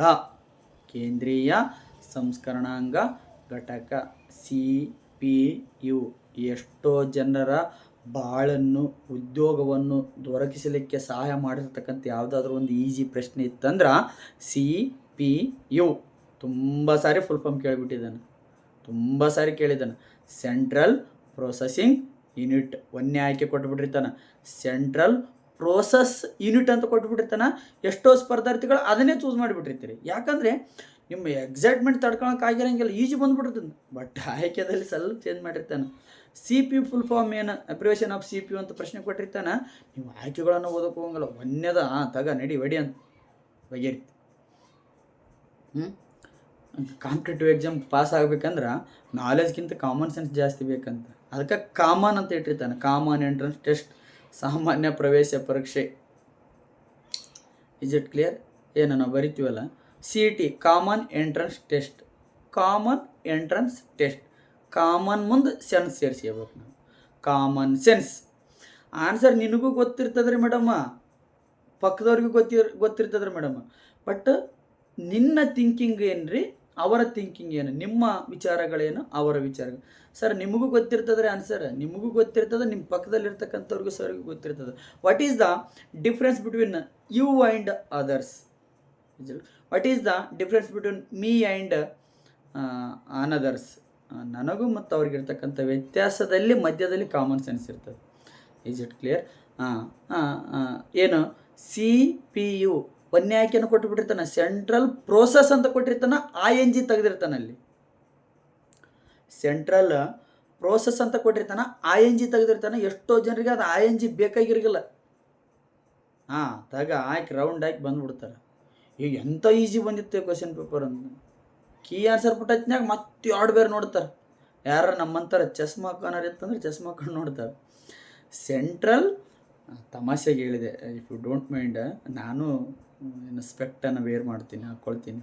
Is it clear? ನಾನು ಚಸ್ಮಾ ಕನ್ನಡಕವನ್ನು ಬಳಸ್ತಾ ಇದ್ದೀನಿ. ತಮಾಷೆ ಮಾಡಿದೆ, ಯಾರು ಬೇಜಾರಾಗಬೇಡಿ. Central processing unit. Is it clear? Central processing ಬರಬೇಕು. ಅಲ್ಲಿ ಪ್ರೋಸೆಸ್ ಅಂತ ಒಂದೇ ಹಾಕಿರ್ತದೆ, ಅಲ್ಲಿಗೆ ಹಾಕಿಬಿಡ್ತೀರಿ ಎಲ್ಲರ ಆನ್ಸರ್. Central processing unit. ಇದನ್ನು ಕೇಳೋದು ಬಿಟ್ಟಾನೀಗ. ಇದು ಈಸಿ ಹಳೆಯ ಪ್ರಶ್ನೆ ಆಗಿಬಿಡತ್ತಿ, ಈಗ ಎಲ್ಲರಿಗೂ ಗೊತ್ತಾಗ್ಬಿಡತ್ತಿ. ಕೋಚಿಂಗ್ ಸೆಂಟರ್ನಾರು ಹೇಳ್ಕೊಟ್ಟಾರ, ಎಷ್ಟೋ ಜನರು ಓದ್ಕೊಂಡಾರ, ಗೂಗಲಲ್ಲಿ ಸರ್ಚ್ ಮಾಡ್ಕೊಂಡು ನೋಡ್ಕೊಂಡಾರ. What is the full form of CPU? Central processing unit. Cut ಮಾಡ್ಕೊಂಬಿಟ್ಟಾರ. ಅವನು ಏನು ಮಾಡಿದ, ನಾವು ಚಾಪೆ ಕೆಳಗೆ ನುಗ್ಗಿದ್ರೆ ಅವ್ನು ರಂಗೋಲಿ ಕೆಳಗೆ ನುಗ್ಗಾಕೈತೇನ? ಹೌದಿಲ್ಲ? ಚಾಪೆ ನಿಂಗೆ ತಕ್ಕೋಬೋದು, ಬಟ್ ರಂಗೋಲಿನ ತಕ್ಕನಕ್ಕೆ ಬರೋಂಗಿಲ್ಲ. ಹೌದಿಲ್ಲ? ನಾವು ಚಾಪೆ ಕೆಳಗೆ ನುಗ್ಗಿದ್ರೆ ಅವ್ನು ರಂಗೋಲಿ ಕೆಳಗೆ ನುಗ್ತಾ ಇದ್ದಾನ. ಪ್ರಶ್ನೆಯನ್ನು ಕೇಳ್ತಾ ಇದ್ದಾನ, CPU ಈ ಕೆಳಗಿನ ಎಷ್ಟು ಭಾಗಗಳು ಬರ್ತಾವ? ಪ್ರಶ್ನೆ ಆಯ್ಕೆಗಳನ್ನು ಕೊಟ್ಟಿರ್ತಾನೆ. CPUಗೆ ಸಂಬಂಧಪಟ್ಟಿರ್ತಕ್ಕಂತೆ ಅಥವಾ CPU ಭಾಗಗಳಿಗೆ ಸಂಬಂಧಪಟ್ಟಿರ್ತಕ್ಕಂತೆ ಈ ಕೆಳಗಿನವುಗಳಲ್ಲಿ ಯಾವುದು ಸರಿಯಾಗಿದೆ? ಆಯ್ಕೆ ಎ ALU CU, ಆಯ್ಕೆ ಬಿ ALU CU MU, ಆಯ್ಕೆ ಸಿ ALU MU, ಆಯ್ಕೆ ಡಿ ಓನ್ಲಿ MU. ಸರ್ ಇದು 3 ಐತೆ ತಡ್ರಿ ಅಂತಂದೇಳಿ ಹಾಕ್ತೀರೇನು? ಒಂದು ಆಪ್ಷನ್ಸ್ 3 ಕೊಟ್ಟನ್ ಸರ, ಹಂಗಾಗಿ ಇದೇ ಆನ್ಸರ್ ಇರ್ಬೋದೇನ್ರಿ? ಹೌದಾ? ನಿಮ್ಮ ಥಿಂಕಿಂಗ್ ಸರಿಯಾಗಿದೆ, ಅದೇ ರೈಟ್ ಆನ್ಸರ್. ಸೆಂಟ್ರಲ್ ಪ್ರೊಸೆಸಿಂಗ್ ಯೂನಿಟಿನಲ್ಲಿ ಬರ್ತಕ್ಕಂಥ ಭಾಗಗಳಿಗೆ ಸಂಬಂಧಪಟ್ಟಿರ್ತಕ್ಕಂತೆ ಈ ಕೆಳಗಿನವುಗಳಲ್ಲಿ ಯಾವುದು ಸರಿಯಾಗಿದೆ ಅಂತಂದೇಳಿ ಏನು ಮಾಡ್ತಾನೆ, ಪ್ರಶ್ನೆ ಮಾಡ್ತಾನೆ. ಅದರಲ್ಲಿ ಏನು ALU ಇರ್ತದ, MU ಇರ್ತದ, CU ಇರ್ತದ. ಅರ್ಥಮೆಟಿಕ್ ಆ್ಯಂಡ್ ಲಾಜಿಕ್ ಯೂನಿಟ್ ನೋಡ್ರಿ, ಓನ್ಲಿ ಲಾಜಿಕ್ ಯೂನಿಟ್ ಅಲ್ಲ, ಅರ್ಥಮೆಟಿಕ್ ಲಾಜಿಕ್ ಯೂನಿಟ್ ಉತ್ತರ ಅಲ್ಲ. ಫುಲ್ ಫಾರ್ಮ್ ಕೇಳಿದಂಥ ಸಂದರ್ಭದಲ್ಲಿ 3 ಇರ್ತಾವಂತ ಹೇಳ್ತಾ ಇದ್ದೀನಿ. CPU 3 ಭಾಗಗಳನ್ನು ಒಳಗೊಂಡಿರ್ತದಂತ ಹೇಳ್ತಾ ಇದ್ದೀನಿ. ALU CU MU arithmetic and logic unit. And ಬರಬೇಕು ಮಧ್ಯದಲ್ಲಿ. Only arithmetic logic unit. It is a totally wrong answer. It is a totally wrong answer. Arithmetic and logic unit ಅಲ್ಲಿ central processing unit. What is the full form of CPU? What is the full form of ALU? What is the full form of MU? What is the full form of CU? ಮುಖ ನೋಡ್ರಿ ಎಂಥದ್ದು ಮಾಡ್ಯಾರ, online ನೋಡೋರು ಬರ್ತಾವ್ರಿ. ಪ್ರಶ್ನೆ ಪತ್ರಿಕೆ tough. ಕ್ಲಿಯರಾ? ಅಷ್ಟು effort ಮಾಡಿದ್ರು ಜಾಬ್ ಸಿಗ್ತಾ ಇಲ್ಲ ಅಂತಂದರೆ ಎಲ್ಲ 1 ಮಾರ್ಕ್ಸ್ನಲ್ಲಿ ನಮ್ಗೆ ಹೋಗಿ ನಾರ್ಮಲ್ ರೀ. PSTR ಬರೀ ಅಂತಾರೆ ಎಲ್ಲರಿಗೆ ನಾರ್ಮಲ್ 100 ಬರ್ತಾವೆ ಆನ್ಸರ್. 100 150ಗೆ ಎಲ್ಲರಿಗೂ ಬರ್ತಾವೆ. ಇವತ್ತು ನೀವೇನು ನೈಟ್ ಮಲ್ಕೊಂಡವ್ರನ್ನ ಎಬ್ಸಿಂದ ಕರ್ಕೊಂಡೋಗಿ ಬರೆಸಿದ್ರೂ 100 ಮಾರ್ಕ್ಸ್ ತೆಗಿತೀರಿ ನೀವು. ಬಟ್ 100 ಮಾರ್ಕ್ಸಿನ ಮೇಲೆ ಬರ್ತಕ್ಕಂಥ ಒಂದೊಂದು ಮಾರ್ಕ್ಸ್ 1,000 ಜನರನ್ನು ನಿಮ್ಮನ್ನು ಬೇರೆದವ್ರನ್ನ ಡೌನ್ ಮಾಡ್ತದೆ, ನಿಮ್ಮನ್ನು ಮೇಲ್ ಮಾಡ್ತದೆ. ಎಲ್ಲಿ? ಆಯ್ಕೆ ಪಟ್ಟಿಯಲ್ಲಿ. ಹೌದಾ? ಆಯ್ಕೆ ಪಟ್ಟಿಯಲ್ಲಿ ನಿಮ್ಮನ್ನು ಏನು ಮಾಡ್ತದೆ? ಮೇಲ್ಮಟ್ಟಕ್ಕೆ ಏನಾಗ್ತದೆ ಕರ್ಕೊಂಡು 100 ಎಲ್ಲರೂ ತೆಗಿತಾರ. ಏನು ಹೇಳಿದ್ನಲ್ಲ, ನೈಟ್ ಮಲ್ಕೊಂಡವ್ರನ್ನ ಎಬ್ಸಿ ಬಾ ಎಕ್ಸಾಮ್ ಬರೀವ ಅಂತ ಕರ್ಕೊಂಡು ಹೋದ್ರೆ ಆಟೋಮೆಟಿಕ್ 100 ಬೀಳ್ತಾವೆ. 100 ಮೇಲೆ ಬರ್ತಕ್ಕಂಥ ಒಂದೊಂದು ಮಾರ್ಕ್ಸ್ ಏನಾಗ್ತದೆ? ಇಂಪಾರ್ಟೆಂಟ್ ಆಗ್ತದೆ. ಆ ಒಂದೊಂದು ಮಾರ್ಕ್ಸ್ ನಿಮ್ಮನ್ನು ಆಯ್ಕೆ ಪಟ್ಟಿಯಲ್ಲಿ ಮೇಲ್ಮಟ್ಟಕ್ಕೆ ಹೋಗಿ ಏನು ಮಾಡ್ತದೆ? ನಿಮ್ಮ ಹೆಸರು ಇರುವಂತೆ ಮಾಡ್ತದೆ. ಅದ ಕ್ಲಿಯರ್? ಟಫ್ ಇರ್ತದೆ, ಓದಬೇಕು. ಒಂದು ಬೇರೆ ಅವಕಾಶಗಳನ್ನು ಕಳೆದುಕೊಂಡ್ರೆ ಭಾಳ ಏನಾಗ್ತದೆ? ಪರಿತಾಪವನ್ನು ಪಡಬೇಕಾಗ್ತದೆ. ಈ ಹಿಂದಿನ ದಿನಮಾನದಲ್ಲಿ ಏನು ಎಕ್ಸಾಮ್ ನಡೆಯೋದ ರೇರ್, ನಡೆದೈತೆ ಅಂದ್ರೆ ಅದೊಂದು ದೊಡ್ಡ ಹಿಸ್ಟ್ರಿ. ಪಾಸ್ ಆಗ್ಯಾನಂದ್ರೆ ಮತ್ತೆ ಅದೊಂದು ದೊಡ್ಡ ಹಿಸ್ಟ್ರಿ. ಹೌದಾ? ಈ ಥರ ಎಲ್ಲ ವಿಷಯಗಳಿರ್ತವೆ. CPUನಲ್ಲಿ 3 ಪ್ರಕಾರಗಳು ಇರ್ತವೆ: ALU, MU ಮತ್ತು CU ಅಂತಂದೇಳಿ. ಆ 4ರಲ್ಲಿ ಒಂದು full form must and should ಬರ್ತದೆ. If in case syllabus throw ಏನಾದರೂ ಪ್ರಶ್ನೆ ತೆಗೆದ್ರೆ ಒಂದು ಪ್ರಶ್ನೆ ಬರ್ತದೆ. Central processing unit, ALU arithmetic and logic unit, MU ಅಂದ್ರೆ ಮೆಮೊರಿ ಯೂನಿಟ್, CU ಅಂದ್ರೆ ಕಂಟ್ರೋಲ್ ಯೂನಿಟ್. ಹಾಗಾದರೆ ಪ್ರಶ್ನೆ ಕೇಳ್ತಾ ಇದ್ದೀನಿ, ಈ ಕೆಳಗಿನವುಗಳಲ್ಲಿ ಯಾವುದನ್ನು ಗಣಕಯಂತ್ರದ ತಲೆ, ಗಣಕಯಂತ್ರದ ಮೆದುಳು, ಹಾರ್ಟ್ ಆಫ್ ದಿ ಕಂಪ್ಯೂಟರ್ ಎಂದು ಕರೆಯುತ್ತೇವೆ? 3 ಪ್ರಶ್ನೆ, ಒಂದಾ ಉತ್ತರ. ಈ ಕೆಳಗಿನವುಗಳಲ್ಲಿ ಯಾವುದನ್ನು ಗಣಕಯಂತ್ರದ ತಲೆ, ಗಣಕಯಂತ್ರದ ಹೃದಯ, heart of the computer, brain of the computer, ಏನು ಹೃದಯದ ಭಾಗ, ಮಧ್ಯದ ಭಾಗ ಎಂದು ಕರೆಯುತ್ತೇವೆ ಅಂತಂದೇಳಿ ತುಂಬ ಸಾರಿ ಪ್ರಶ್ನೆ ಆಗಿದೆ. ಎಷ್ಟೋ ಸ್ಪರ್ಧಾರ್ಥಿಗಳ ಬಾಳನ್ನು ಬೆಳಗಿಸಿದ ಒಂದು ಪ್ರಶ್ನೆ. ಇಟ್ ಮೀನ್ಸ್ ನೌಕರಿಯನ್ನು ಕೊಡಿಸಿರ್ತಕ್ಕಂಥ ಒಂದು ಪ್ರಶ್ನೆ. ಯಾವುದ್ರಿ ಆನ್ಸರ? ಆನ್ಸರ್ ಬಂದ್ಬಿಟ್ಟು ಏನು? CPU, ಸೆಂಟ್ರಲ್ ಪ್ರೊಸೆಸಿಂಗ್ ಯೂನಿಟ್, ಕೇಂದ್ರೀಯ ಸಂಸ್ಕರಣಾಂಗ ಘಟಕವನ್ನು ನಾವೇನಂತ ಕರಿತಾ ಇದ್ದೀವಿ? ಗಣಕಯಂತ್ರದ ತಲೆ, ಗಣಕಯಂತ್ರದ ಹೃದಯ, ಗಣಕಯಂತ್ರದ ಮಧ್ಯದ ಭಾಗ ಅಂತಂದೇಳಿ ಕರಿತಾ ಇದ್ದೀವಿ. ಇಲ್ಲಿ ಸ್ವಲ್ಪ ಪ್ರಶ್ನೆ ಚೇಂಜ್ ಮಾಡ್ತಾನೆ. ಪ್ರಶ್ನೆ ಅದ, ಸ್ವಲ್ಪ ಚೇಂಜ್ ಮಾಡ್ತಾನೆ. ಈ ಕೆಳಗಿನವುಗಳಲ್ಲಿ ಯಾವುದನ್ನು ಗಣಕಯಂತ್ರದ ಲೆಕ್ಕಾಚಾರದ ತಲೆ, calculating brain of the computer, ನೋಡ್ಕೋಬೇಕು. ಕೇವಲ ಬ್ರೇನ್ ಆಫ್ ದಿ ಕಂಪ್ಯೂಟರ್ ಕೇಳ್ಯಾನ, ಏನು calculating brain of the computer ಕೇಳ್ಯಾನ? ಇಂಗ್ಲೀಷಲ್ಲೂ ನೀವು ಇಂಗ್ಲೀಷ್ ಪ್ರಶ್ನೆ ಪತ್ರಿಕೆಯನ್ನು ನೋಡ್ಕೋಬೇಕು. ಇಂಗ್ಲೀಷ್ ಭಾಷೆಯಲ್ಲಿ ಪ್ರಿಂಟ್ ಆಗಿರ್ತಕ್ಕಂಥ ಪ್ರಶ್ನೆ ಪತ್ರಿಕೆಯನ್ನು ನೋಡ್ಕೋಬೇಕು. ಕೇವಲ ಬ್ರೇನ್ ಆಫ್ ದಿ ಕಂಪ್ಯೂಟರ್ ಕೇಳಿದಾನ, ಏನು calculating brain of the computer ಕೇಳಿದಾನ? Is it clear? ಕೇವಲ ಬ್ರೇನ್ ಆಫ್ ದಿ ಕಂಪ್ಯೂಟರ್ ಅಂತ ಕೇಳಿತ್ತಂದ್ರೆ CPU ಹಾಕ್ಬೇಕು ಆನ್ಸರ. ಅವಾಗ ಬ್ರೇನ್ ಆಫ್ ದಿ ಕಂಪ್ಯೂಟರ್ ಅಂತಂದೇಳಿ ಕ್ವಶನ್ ಕೇಳಿದ್ನಾಗ ಒಂದೇ ಆಪ್ಷನ್ಸ ALU ಅಂತ ಇಟ್ಟಿರ್ತಾನ. ವಾಟ್ ಈಸ್ ದ ಏನು calculating brain of the computer ಅಂತ ಕೇಳಿದ್ನಾಗ ಒಂದೇ ಆಪ್ಷನ್ಸ CPU ಅಂತ ಇಟ್ಟಿರ್ತಾನ. ಕ್ಲಿಯರಾ? ಹಾರ್ಟ್ ಆಫ್ ದಿ ಏನು ಬ್ರೇನ್ ಆಫ್ ದಿ ಕಂಪ್ಯೂಟರ್ ಅಂತ ಅಷ್ಟೇ ಕೇಳಿತಂದ್ರೆ CPU ಹಾಕಬೇಕು, ಸೆಂಟ್ರಲ್ ಪ್ರೊಸೆಸಿಂಗ್ ಯೂನಿಟ್. ಪ್ರಶ್ನೆ ಏನಾದರೂ ಚೇಂಜ್ ಮಾಡಿತ್ತಂದ್ರೆ calculating brain of the computer ಅಂತ ಕೇಳಿತ್ತಂದ್ರೆ ಗಣಕಯಂತ್ರದ ಲೆಕ್ಕಾಚಾರದ ತಲೆ, ಗಣಕಯಂತ್ರದ ಲೆಕ್ಕಾಚಾರದ ತಲೆ ಯಾವುದಂತ ಕೇಳಿದ್ನ ಪ್ರಶ್ನೆ ಏನಾದರೂ ರೈಸ್ ಆಗಿತ್ತು ಅಂದ್ರೆ ನೀವೇನಾಗಬೇಕು? ALU arithmetic and logic unit. 2 ಪ್ರಶ್ನೆಗಳನ್ನು ಹೇಳಿದ್ದೀನಿ. ಒಂದು CPU, ಇನ್ನೊಂದು ALU. ಸರ್ ಮತ್ತಿನ್ನು ಇಬ್ಬರು ಪಕ್ಕದಲ್ಲಿ ಕುಂದಿರಿಸಿರಲ್ರಿ ಸೈಡಲ್ಲಿ, ಮೆಮೊರಿ ಯೂನಿಟ್ ಅಂದ್ರೆ ಏನ್ರಿ ಮತ್ತು ಕಂಟ್ರೋಲ್ ಯೂನಿಟ್ ಅಂದ್ರೆ ಏನ್ರಿ ಅಂತಂದೇಳಿ ಒಂದು ಟೈಮ್ ಪ್ರಶ್ನೆಯನ್ನು ಕೇಳಿದ್ದ. ಏನು ಗಣಕಯಂತ್ರವನ್ನು ನಿಯಂತ್ರಣ ಮಾಡುವ ಅದು ಏನದ್ರಲ್ಲಿ ಟೋಟಲಿ ಕಂಟ್ರೋಲಿಂಗ್ ಮಾಡ್ತಕ್ಕಂಥ. ಈ ಕೆಳಗಿನವುಗಳಲ್ಲಿ ಯಾವುದು ಗಣಕಯಂತ್ರಕ್ಕೆ ಸಂಬಂಧಪಟ್ಟಿರ್ತಕ್ಕಂಥ ಕಾರ್ಯವನ್ನು ನಿಯಂತ್ರಣ ಮಾಡುವ CPU ಭಾಗ ಆಗಿದೆ? ಗೊತ್ತಾಗ್ತದ? ಏನು ಕಂಟ್ರೋಲ್ ಯೂನಿಟ್. ಕಂಟ್ರೋಲ್ ಅದರಲ್ಲಿನೇ ಇದೆ, ಕಂಟ್ರೋಲ್ ಯೂನಿಟ್. ಏನನ್ನು ಕಂಟ್ರೋಲ್ ಮಾಡ್ತಂತ ಅನ್ನೋದು ಅಲ್ಲಿ ಪ್ರಶ್ನೆಯಲ್ಲಿ ಕೊಟ್ಟಿರ್ತಾನೆ. Control unit. ಇಲ್ಲೊಂದು ಟೈಪ್ ಪ್ರಶ್ನೆ ಆಯ್ತು. ಟೋಟಲ್ 3 ಪ್ರಶ್ನೆಗಳು ಹೇಳಿದ್ದೀನಿ. Calculating brain of the computer ಕೇಳಿತ್ತಂದ್ರೆ ಎಲ್ಲಿ ಹೋಗ್ಬೇಕು, normal brain of the computer, heart of the computer ಅಂತ ಕೇಳಿದ್ರೆ CPU ಅಂತಂದೇಳಿ ಹಾಕ್ಬೇಕು. ಏನು ಕಂಟ್ರೋಲ್ ಮಾಡ್ತಕ್ಕಂಥ ಘಟಕ ಯಾವುದು ಅಂತ ಕೇಳಿದ್ರೆ ಕಂಟ್ರೋಲ್ ಯೂನಿಟ್ ಅಂತ. ಇವೆಲ್ಲವೂ ಗೊತ್ತಾದವು ಸ್ಪರ್ಧಾರ್ಥಿಗಳಿಗೆ ಗೊತ್ತಾದವು ಅಂತಂದೇಳಿ ಅವನಿಗೆ ಗೊತ್ತಾಯಿತು. ಯಾರಿಗೆ? ಪ್ರಶ್ನೆ ಪತ್ರಿಕೆಯನ್ನು ತೆಗೆಯಂಥವ್ರಿಗೆ. ಈಸ್ ಇಟ್ ಕ್ಲಿಯರಾ? ಇವೆಲ್ಲವಕ್ಕೆ ಆನ್ಸರ್ ಗೊತ್ತಾದವು ಯಾರಿಗೆ? ಸ್ಪರ್ಧಾರ್ಥಿಗಳಿಗೆ ಆನ್ಸರ್ ಗೊತ್ತಾದವು ಅಂತಂದೇಳಿ ಯಾರಿಗೆ ಗೊತ್ತಾಯ್ತು? ಎಕ್ಸಾಮ್ ಕ್ವಶನ್ ಪೇಪರ್ ಅಂತ ತೆಗಿಯಂಥವ್ರಿಗೆ ಗೊತ್ತಾಯ್ತು. ಅವನು ಚೇಂಜ್ ಮಾಡಿದೆ. ಹೇಳಿನಲ್ಲ, ಮತ್ತೆ ನಾವು ಚಾಪಿ ಕೆಳಗೆ ನುಗ್ಗಿದ್ರೆ ಅವನು ಏನು ಮಾಡ್ತಾನೆ? ರಂಗೋಲಿ ಕೆಳಗೆ ನುಗ್ತಾನೆ. ಹೌದಲ್ಲ? ಈ ಥರ ಹೇಳ್ಬೇಕು ನಮ್ಮ ನೋಡೋಂಥವ್ರಿಗೆ. ಯಾಕಂದ್ರೆ ಎಷ್ಟೋ ಜನ ನಿದ್ದೆ ಮಾಡಕತ್ಬಿಟ್ಟಿರ್ತಾರೆ. ಈಗ ಇಲ್ಲಿ ಏನು ಮಾಡ್ತಾಯಿದ್ದೀನಿ, ಆನ್ಲೈನ್ ಕ್ಲಾಸ್ ಅದಂಗೆ ಫೋನಲ್ಲಿ ಆನ್ ಇರ್ತದೆ, ಎಷ್ಟೋ ಜನರು ನಿದ್ದೆ ಮಾಡೋಕ್ಕೆ ಚಾಲು ಮಾಡಿರ್ತಾರೆ. ಸೊ ಹಾಗಾಗಿ ಹೇಳ್ತಾ ಇದ್ದೀನಿ, ಏನು ಮಾಡ್ತಾ ಇದ್ದಾನೆ? ಚೇಂಜ್ ಮಾಡ್ತಾನೆ. ಒನ್ ಟೈಮ್ ಪ್ರಶ್ನೆ ಕೇಳಿದ್ದ, ಈ ಕೆಳಗಿನವುಗಳಲ್ಲಿ ಯಾವುದು ಗಣಕಯಂತ್ರದ ಕಾರ್ಯನಿರ್ವಹಣೆಯನ್ನು ಮ್ಯಾನೇಜ್ಮೆಂಟ್ ಮಾಡ್ತದ, ನಿರ್ವಹಣೆ ಮಾಡ್ತದ, ಎಕ್ಸೆಸ್ ಮಾಡ್ತದ ಅಂತೇಳಿ ಪ್ರಶ್ನೆ ಕೇಳಿದ್ದ. ಉಳಿದಿದ್ದೆ ಒಂದು ಮೆಮೊರಿ ಯೂನಿಟ್. ಮೆಮೊರಿ ಯೂನಿಟ್ ಇದು ಏನು ಮಾಡ್ತದೆ? ಅಲ್ಲಿರ್ತಕ್ಕಂಥ ದತ್ತಾಂಶಗಳನ್ನು ಸ್ಟೋರ್ ಮಾಡೋದಾಗಿರ್ಬೋದು, ಅದು ಯಾವ ರೀತಿಯಾಗಿ ಕಾರ್ಯವನ್ನು ನಿರ್ವಹಣೆ ಮಾಡಬೇಕು, ಅದರ ಕಾರ್ಯನಿರ್ವಹಣೆಯ ಯೋಜನೆಗಳೇನು ಎಂಬಂಥ ಎಲ್ಲ ವಿಷಯಗಳನ್ನು ಏನು ಮಾಡ್ತದೆ? ಮೆಮೊರಿ ಯೂನಿಟ್ ಮಾಡ್ತದೆ. ಸೆಂಟ್ರಲ್ ಪ್ರೊಸೆಸಿಂಗ್ ಯೂನಿಟು 1 ಮಾರ್ಕ್ಸು ನಿಮ್ಮ ಜೇಬಲ್ಲಿರ್ತದೆ. 1 ಮಾರ್ಕ್ಸ್ ನಿಮ್ಮ ಜೇಬಲ್ಲಿತ್ತಂದರೆ 1 ಮಾರ್ಕ್ಸ್ ಅವ್ರಿಗಿಂತ ನೀವು ಜಾಸ್ತಿ ತೆಗೆದುಕೊಂಡಿದ್ರೆ ನೀವೇನಾಗಿರ್ತೀರಿ? ಆಯ್ಕೆ ಪಟ್ಟಿಯಲ್ಲಿ ಮೇಲ್ಮಟ್ಟದಲ್ಲಿ ಇರ್ತೀರಿ. ಅದೊಂದು ಮೈಂಡಲ್ಲಿ ಏನು ಮಾಡಬೇಕಾಗ್ತದ?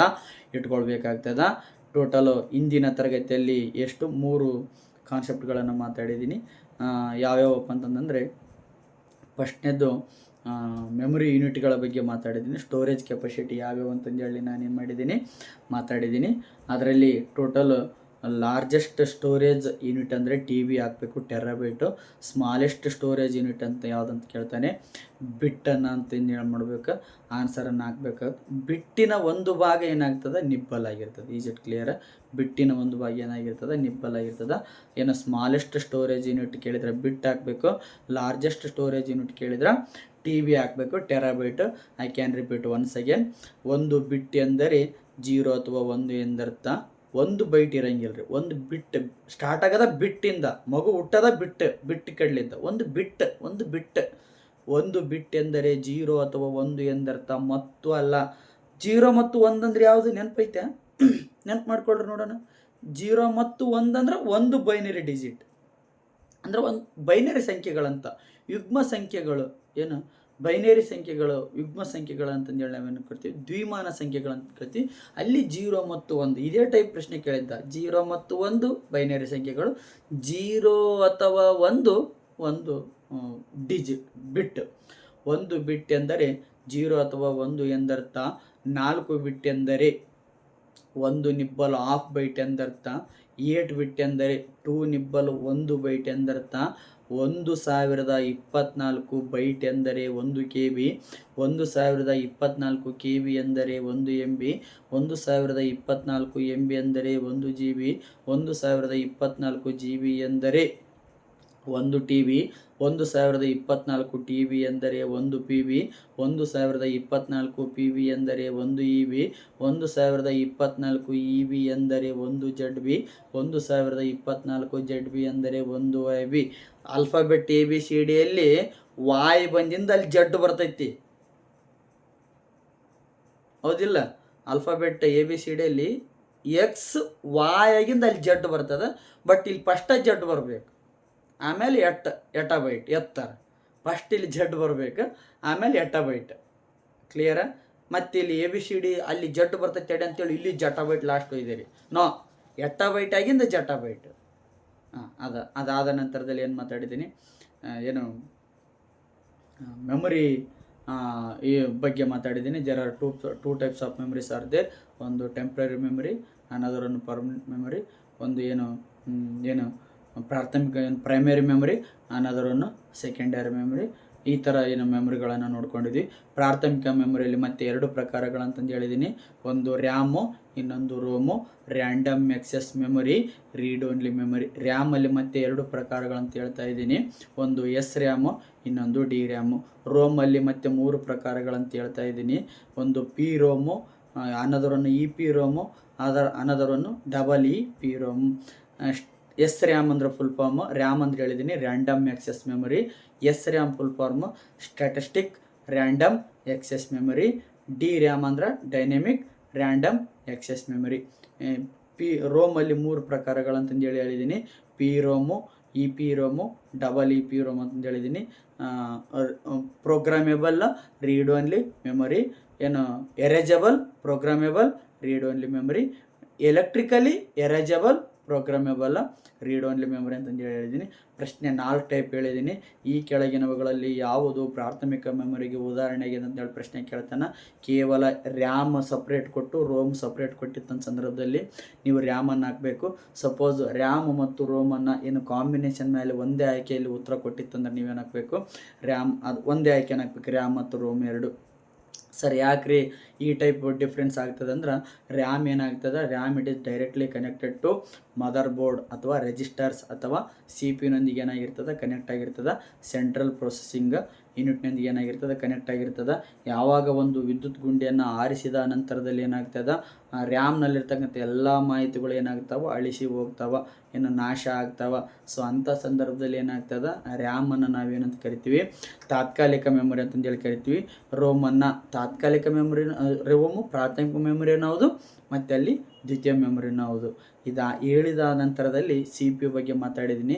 ಸೆಂಟ್ರಲ್ ಪ್ರೊಸೆಸಿಂಗ್ ಯೂನಿಟ್, ಇದರಲ್ಲಿ ಮತ್ತೆ 3 ಪ್ರಕಾರಗಳಂತಂದು ಹೇಳಿದ್ದೀನಿ. A L U, C U, M U ಅಂತಂದು ಹೇಳಿದ್ದೀನಿ. Central processing unit full form arithmetic and logic unit A L U. Memory unit M you.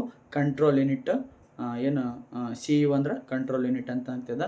What is the brain of computer, what is the heart of the computer, what is the center part of computer ಅಂತಂದೇಳಿ 3 type ಪ್ರಶ್ನೆ ಕೇಳಿದ್ರೆ ಒಂದೇ ಆನ್ಸರನ್ನು ಹಾಕ್ರಿ, ಅದು C P U. ಆದರೆ ಪ್ರಶ್ನೆ ಏನಾದರೂ change ಆಗಿತ್ತಂದ್ರೆ what is the calculating brain of the computer, ಈ ಕೆಳಗಿನವುಗಳಲ್ಲಿ ಯಾವುದನ್ನು ಗಣಕಯಂತ್ರದ ಲೆಕ್ಕಾಚಾರದ ತಲೆ ಎಂದು ಕರೆಯುತ್ತೇವೆ ಅಂತಂದೇಳಿ ಏನಾದರೂ ಪ್ರಶ್ನೆ ಆಗಿತ್ತಂದ್ರೆ ನೀವೇನಂತ ಹಾಕಬೇಕು, ಏನು ಎ ಎಲ್ ಯು ಅಂತಂದೇಳಿ ಹಾಕಬೇಕು.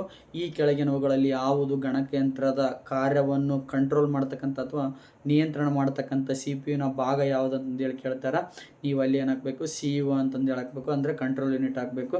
ಈ ಕೆಳಗಿನವುಗಳಲ್ಲಿ ಯಾವುದು ಗಣಕಯಂತ್ರದ ಕಾರ್ಯನಿರ್ವಹಣೆಯನ್ನು ಏನು ಮ್ಯಾನೇಜ್ ಮಾಡ್ತದ, ನಿರ್ವಹಣೆ ಮಾಡ್ತದ, ನಿಯಂತ್ರಣ ಅಲ್ಲ ನಿರ್ವಹಣೆ ಮಾಡ್ತದ, ಅದನ್ನು ಮ್ಯಾನೇಜ್ಮೆಂಟ್ ಮಾಡ್ತದ ಅಂತ ಹಾಕ್ತಾರೆ, ಕೇಳ್ತಾರೆ, ಮೆಮೊರಿ ಯೂನಿಟ್ ಅಂತಂದೇಳಿ ಹಾಕಬೇಕು. ಈ ಮಧ್ಯದಲ್ಲಿ ಮತ್ತೆ 2 ಮೆಮೊರಿಗಳಂತಂದೇಳಿ ಬರ್ತಾವೆ. ಒಂದು ಕ್ಯಾಚೆ ಮೆಮೊರಿ ಅಂತ ಒಂದು ಬರ್ತದೆ, ಕ್ಯಾಚೆ ಮೆಮೊರಿ ಅಂತಂದೇಳಿ ಬರ್ತದೆ. ಕ್ಯಾಚೆ ಮೆಮೊರಿಯಲ್ಲಿ ಮತ್ತೆ ಸ್ವಲ್ಪ ಇಂಪಾರ್ಟೆಂಟ್ ಅದು, ಮುಂದಿನ ಸೆಷನಲ್ಲಿ ಏನು ಮಾಡ್ತೀನಿ ಅದರ ಬಗ್ಗೆ ಹೇಳ್ಕೊಡ್ತೀನಿ. ಇನ್ನೊಂದು ಏನು ಕ್ಲಾಸನ್ನು ವೀಕ್ಷಣೆ ಮಾಡ್ತಕ್ಕಂಥವ್ರಿಗೆ ಹೇಳ್ತಾ ಇದ್ದೀನಿ, ಸುಮ್ಮನೆ 10 ನಿಮಿಷ 20 ನಿಮಿಷ ಕ್ಲಾಸಸನ್ನು ಮಾಡಿ ಕೊಡ್ತೀನಿ ಅಂದ್ರೆ ಅದೇನಾಗಂಗಿಲ್ಲ, ವಿಷಯ ಕನೆಕ್ಟ್ ಆಗಂಗಿಲ್ಲ. ಅದೊಂದು ನೀವೇನಾಗಿರಬೇಕು ಮಾಡಿ. ಈಗ ಇವತ್ತೊಂದು 10 ನಿಮಿಷದ ವೀಡಿಯೋ ಮಾಡಿ, ಮತ್ತು ನಾಳೆ ಒಂದು 20 ನಿಮಿಷದ ವೀಡಿಯೋ ಮಾಡಿ, ಮತ್ತು ಇನ್ನೊಂದು ಟೈಮ್ 20 ನಿಮಿಷದ ವೀಡಿಯೋ ಮಾಡ್ತೀನಿ ಅಂದರೆ ವಿಷಯ ಏನಾಗಂಗಿಲ್ಲ, ನಿಮಗೆ ಕನೆಕ್ಟ್ ಆಗಂಗಿಲ್ಲ. ಸ್ವಲ್ಪ ವೀಡಿಯೋ ಲಾರ್ಜ್ ಆದ್ರೂ ಪರವಾಗಿಲ್ಲ. ನಿಮಗೆ ನೌಕರಿ ಬೇಕನ್ನೋ ಹಸಿವಿತ್ತಂದ್ರೆ, ಜಾಬ್ ಬೇಕನ್ನೋ ಏನು ಕಿತ್ತು ನಿಮ್ಮಲ್ಲಿತ್ತಂದ್ರೆ ಅದು 1 ತಾಸು ಆಗೋದು ಬಿಟ್ಟು 2 ತಾಸು ಆಗಲಿ ಏನಾಗ್ತದೆ, ಏನು ಅದನ್ನು ನೋಡ್ಬೇಕಂತಂದೇಳಿ ಮನಸ್ಥಿತಿ ಬರ್ತದೆ. ಸ್ವಲ್ಪ ಹಾರ್ಡ್ ಇರ್ತದೆ ವಿಷಯ, ತಿಳ್ಕೊಳಕ್ಕೆ ಟ್ರೈ ಮಾಡಬೇಕು. ನೀವು ಅದನ್ನ ಆನ್ಲೈನ್ ವೀಡಿಯೋ ನೋಡೋಕೆ ಕುಳಿತ್ಕೊಂಡಿರಿ ಅಂತಂದ್ರೆ ಏನು ಫೋನನ್ನು ಏನು ಮಾಡಬೇಕಾಗ್ತದೆ, ಎಲ್ಲ ಮ್ಯೂಟ್ ಮಾಡಬೇಕು. ಕ್ಲಿಯರ್. ಇಲ್ಲಾಂದರೆ ನಿಮಗೆ ಸರ್ ಪದೇ ಅಡ್ವರ್ಟೈಸ್ಮೆಂಟ್ ಬರ್ತಾ ಇದ್ದಾವೆ, ಆ ಟೈಪ್ ಬರ್ತಾ ಇದೆ ಅಂದ್ರೆ ವೀಡಿಯೋನ ಡೌನ್ಲೋಡ್ ಮಾಡಿ, ಎಷ್ಟೋ ಏನು ಫ್ರೀ ಡಾಟಾ ಇರ್ತದೆ ನಿಮ್ಮ ಹತ್ರ, ಏನು 5G ಬಂದ್ಬಿಟ್ಟದ, ಡೌನ್ಲೋಡ್ ಮಾಡ್ಕೊಳ್ರಿ. ಎಲ್ಲ ಫೋನನ್ನು ಫ್ಲೈಟ್ ಮೋಡ್ಗೆ ಹಾಕ್ರಿ, ಆವಾಗ ಡೌನ್ಲೋಡೆಡ್ ವೀಡಿಯೋನ ಏನು ಮಾಡಿರಿ ನೋಡ್ಕೊಂತ ಹೋಗ್ರಿ. ವಿಷಯ ನಿಖರವಾಗಿರ್ತದೆ. ಯಾವುದೇ ರೀತಿಯಾದ ಏನು 10 ಇದನ್ನು ನೋಡ್ಕೋಗ್ಬಿಡ್ರಿ. ಅದು ಕ್ಲಾಸ್ ಎಷ್ಟೋ ಯೂಟ್ಯೂಬ್ ಚಾನಲ್ಸ್ಗಳು ಏನು ಮಾಡ್ತಾ ಇದ್ದಾವೆ, ಕ್ಲಾಸ್ ಹೇಳೋದಕ್ಕಿಂತ ಅನಾವಶ್ಯಕ ವಿಷಯಗಳನ್ನು ಏನು ಮಾಡ್ತಾ ಇದ್ದಾರೆ, ಅದರಲ್ಲಿ ಏನು ಅಪ್ಲೈ ಮಾಡ್ತಾಯಿದ್ದಾರೆ. ಎಷ್ಟು ಎನ್ಲಾರ್ಜ್ ಆಗಿ ವೀಡಿಯೋ ಹೋಗ್ತದೆ ಅಷ್ಟು ಅದರಲ್ಲಿ ವಿಷಯ ಏನಾಗಿರ್ತದೆ ಸೆಟ್ ಮಾಡೋಕ್ಕೆ ಸಾಧ್ಯ ಆಗಿರ್ತದೆ. ಈ ಸಪೋಸ್ ನಾನು ಒಂದಿನ ಮೆಮೊರಿ ಯೂನಿಟ್ ಬಗ್ಗೆ ಹೇಳಿ KB MB GB ಬಗ್ಗೆ ಹೇಳಿ, ಆಮೇಲೆ ಪ್ರಾಥಮಿಕ ಮೆಮೊರಿ ಹೇಳಿ, ಆಮೇಲೆ ಸೆಕೆಂಡರಿ ಮೆಮೊರಿ ಹೇಳಿ, ಪ್ರಾಥಮಿಕ ಮೆಮೊರಿ ಕನೆಕ್ಟ್ ಇರೋ CPU ಒಂದಿನ ಹೇಳಿಬಿಟ್ರೆ what is the relationship between memory ಅದಕ್ಕೆ ಕನೆಕ್ಟ್ ಆಗಂಗಿಲ್ಲ. ದಯವಿಟ್ಟು ಸೊ ಅದನ್ನು ಒಂಚೂರು ಏನು ಮಾಡಿಕೊಡ್ರಿ, ಅಡ್ಜಸ್ಟ್ ಮಾಡಿಕೊಡ್ರಿ. ಇದು ನಿಮ್ಮ ಒಂದು ಒಳಿತಿಗಾಗಿ. ಕ್ಲಿಯರಾ?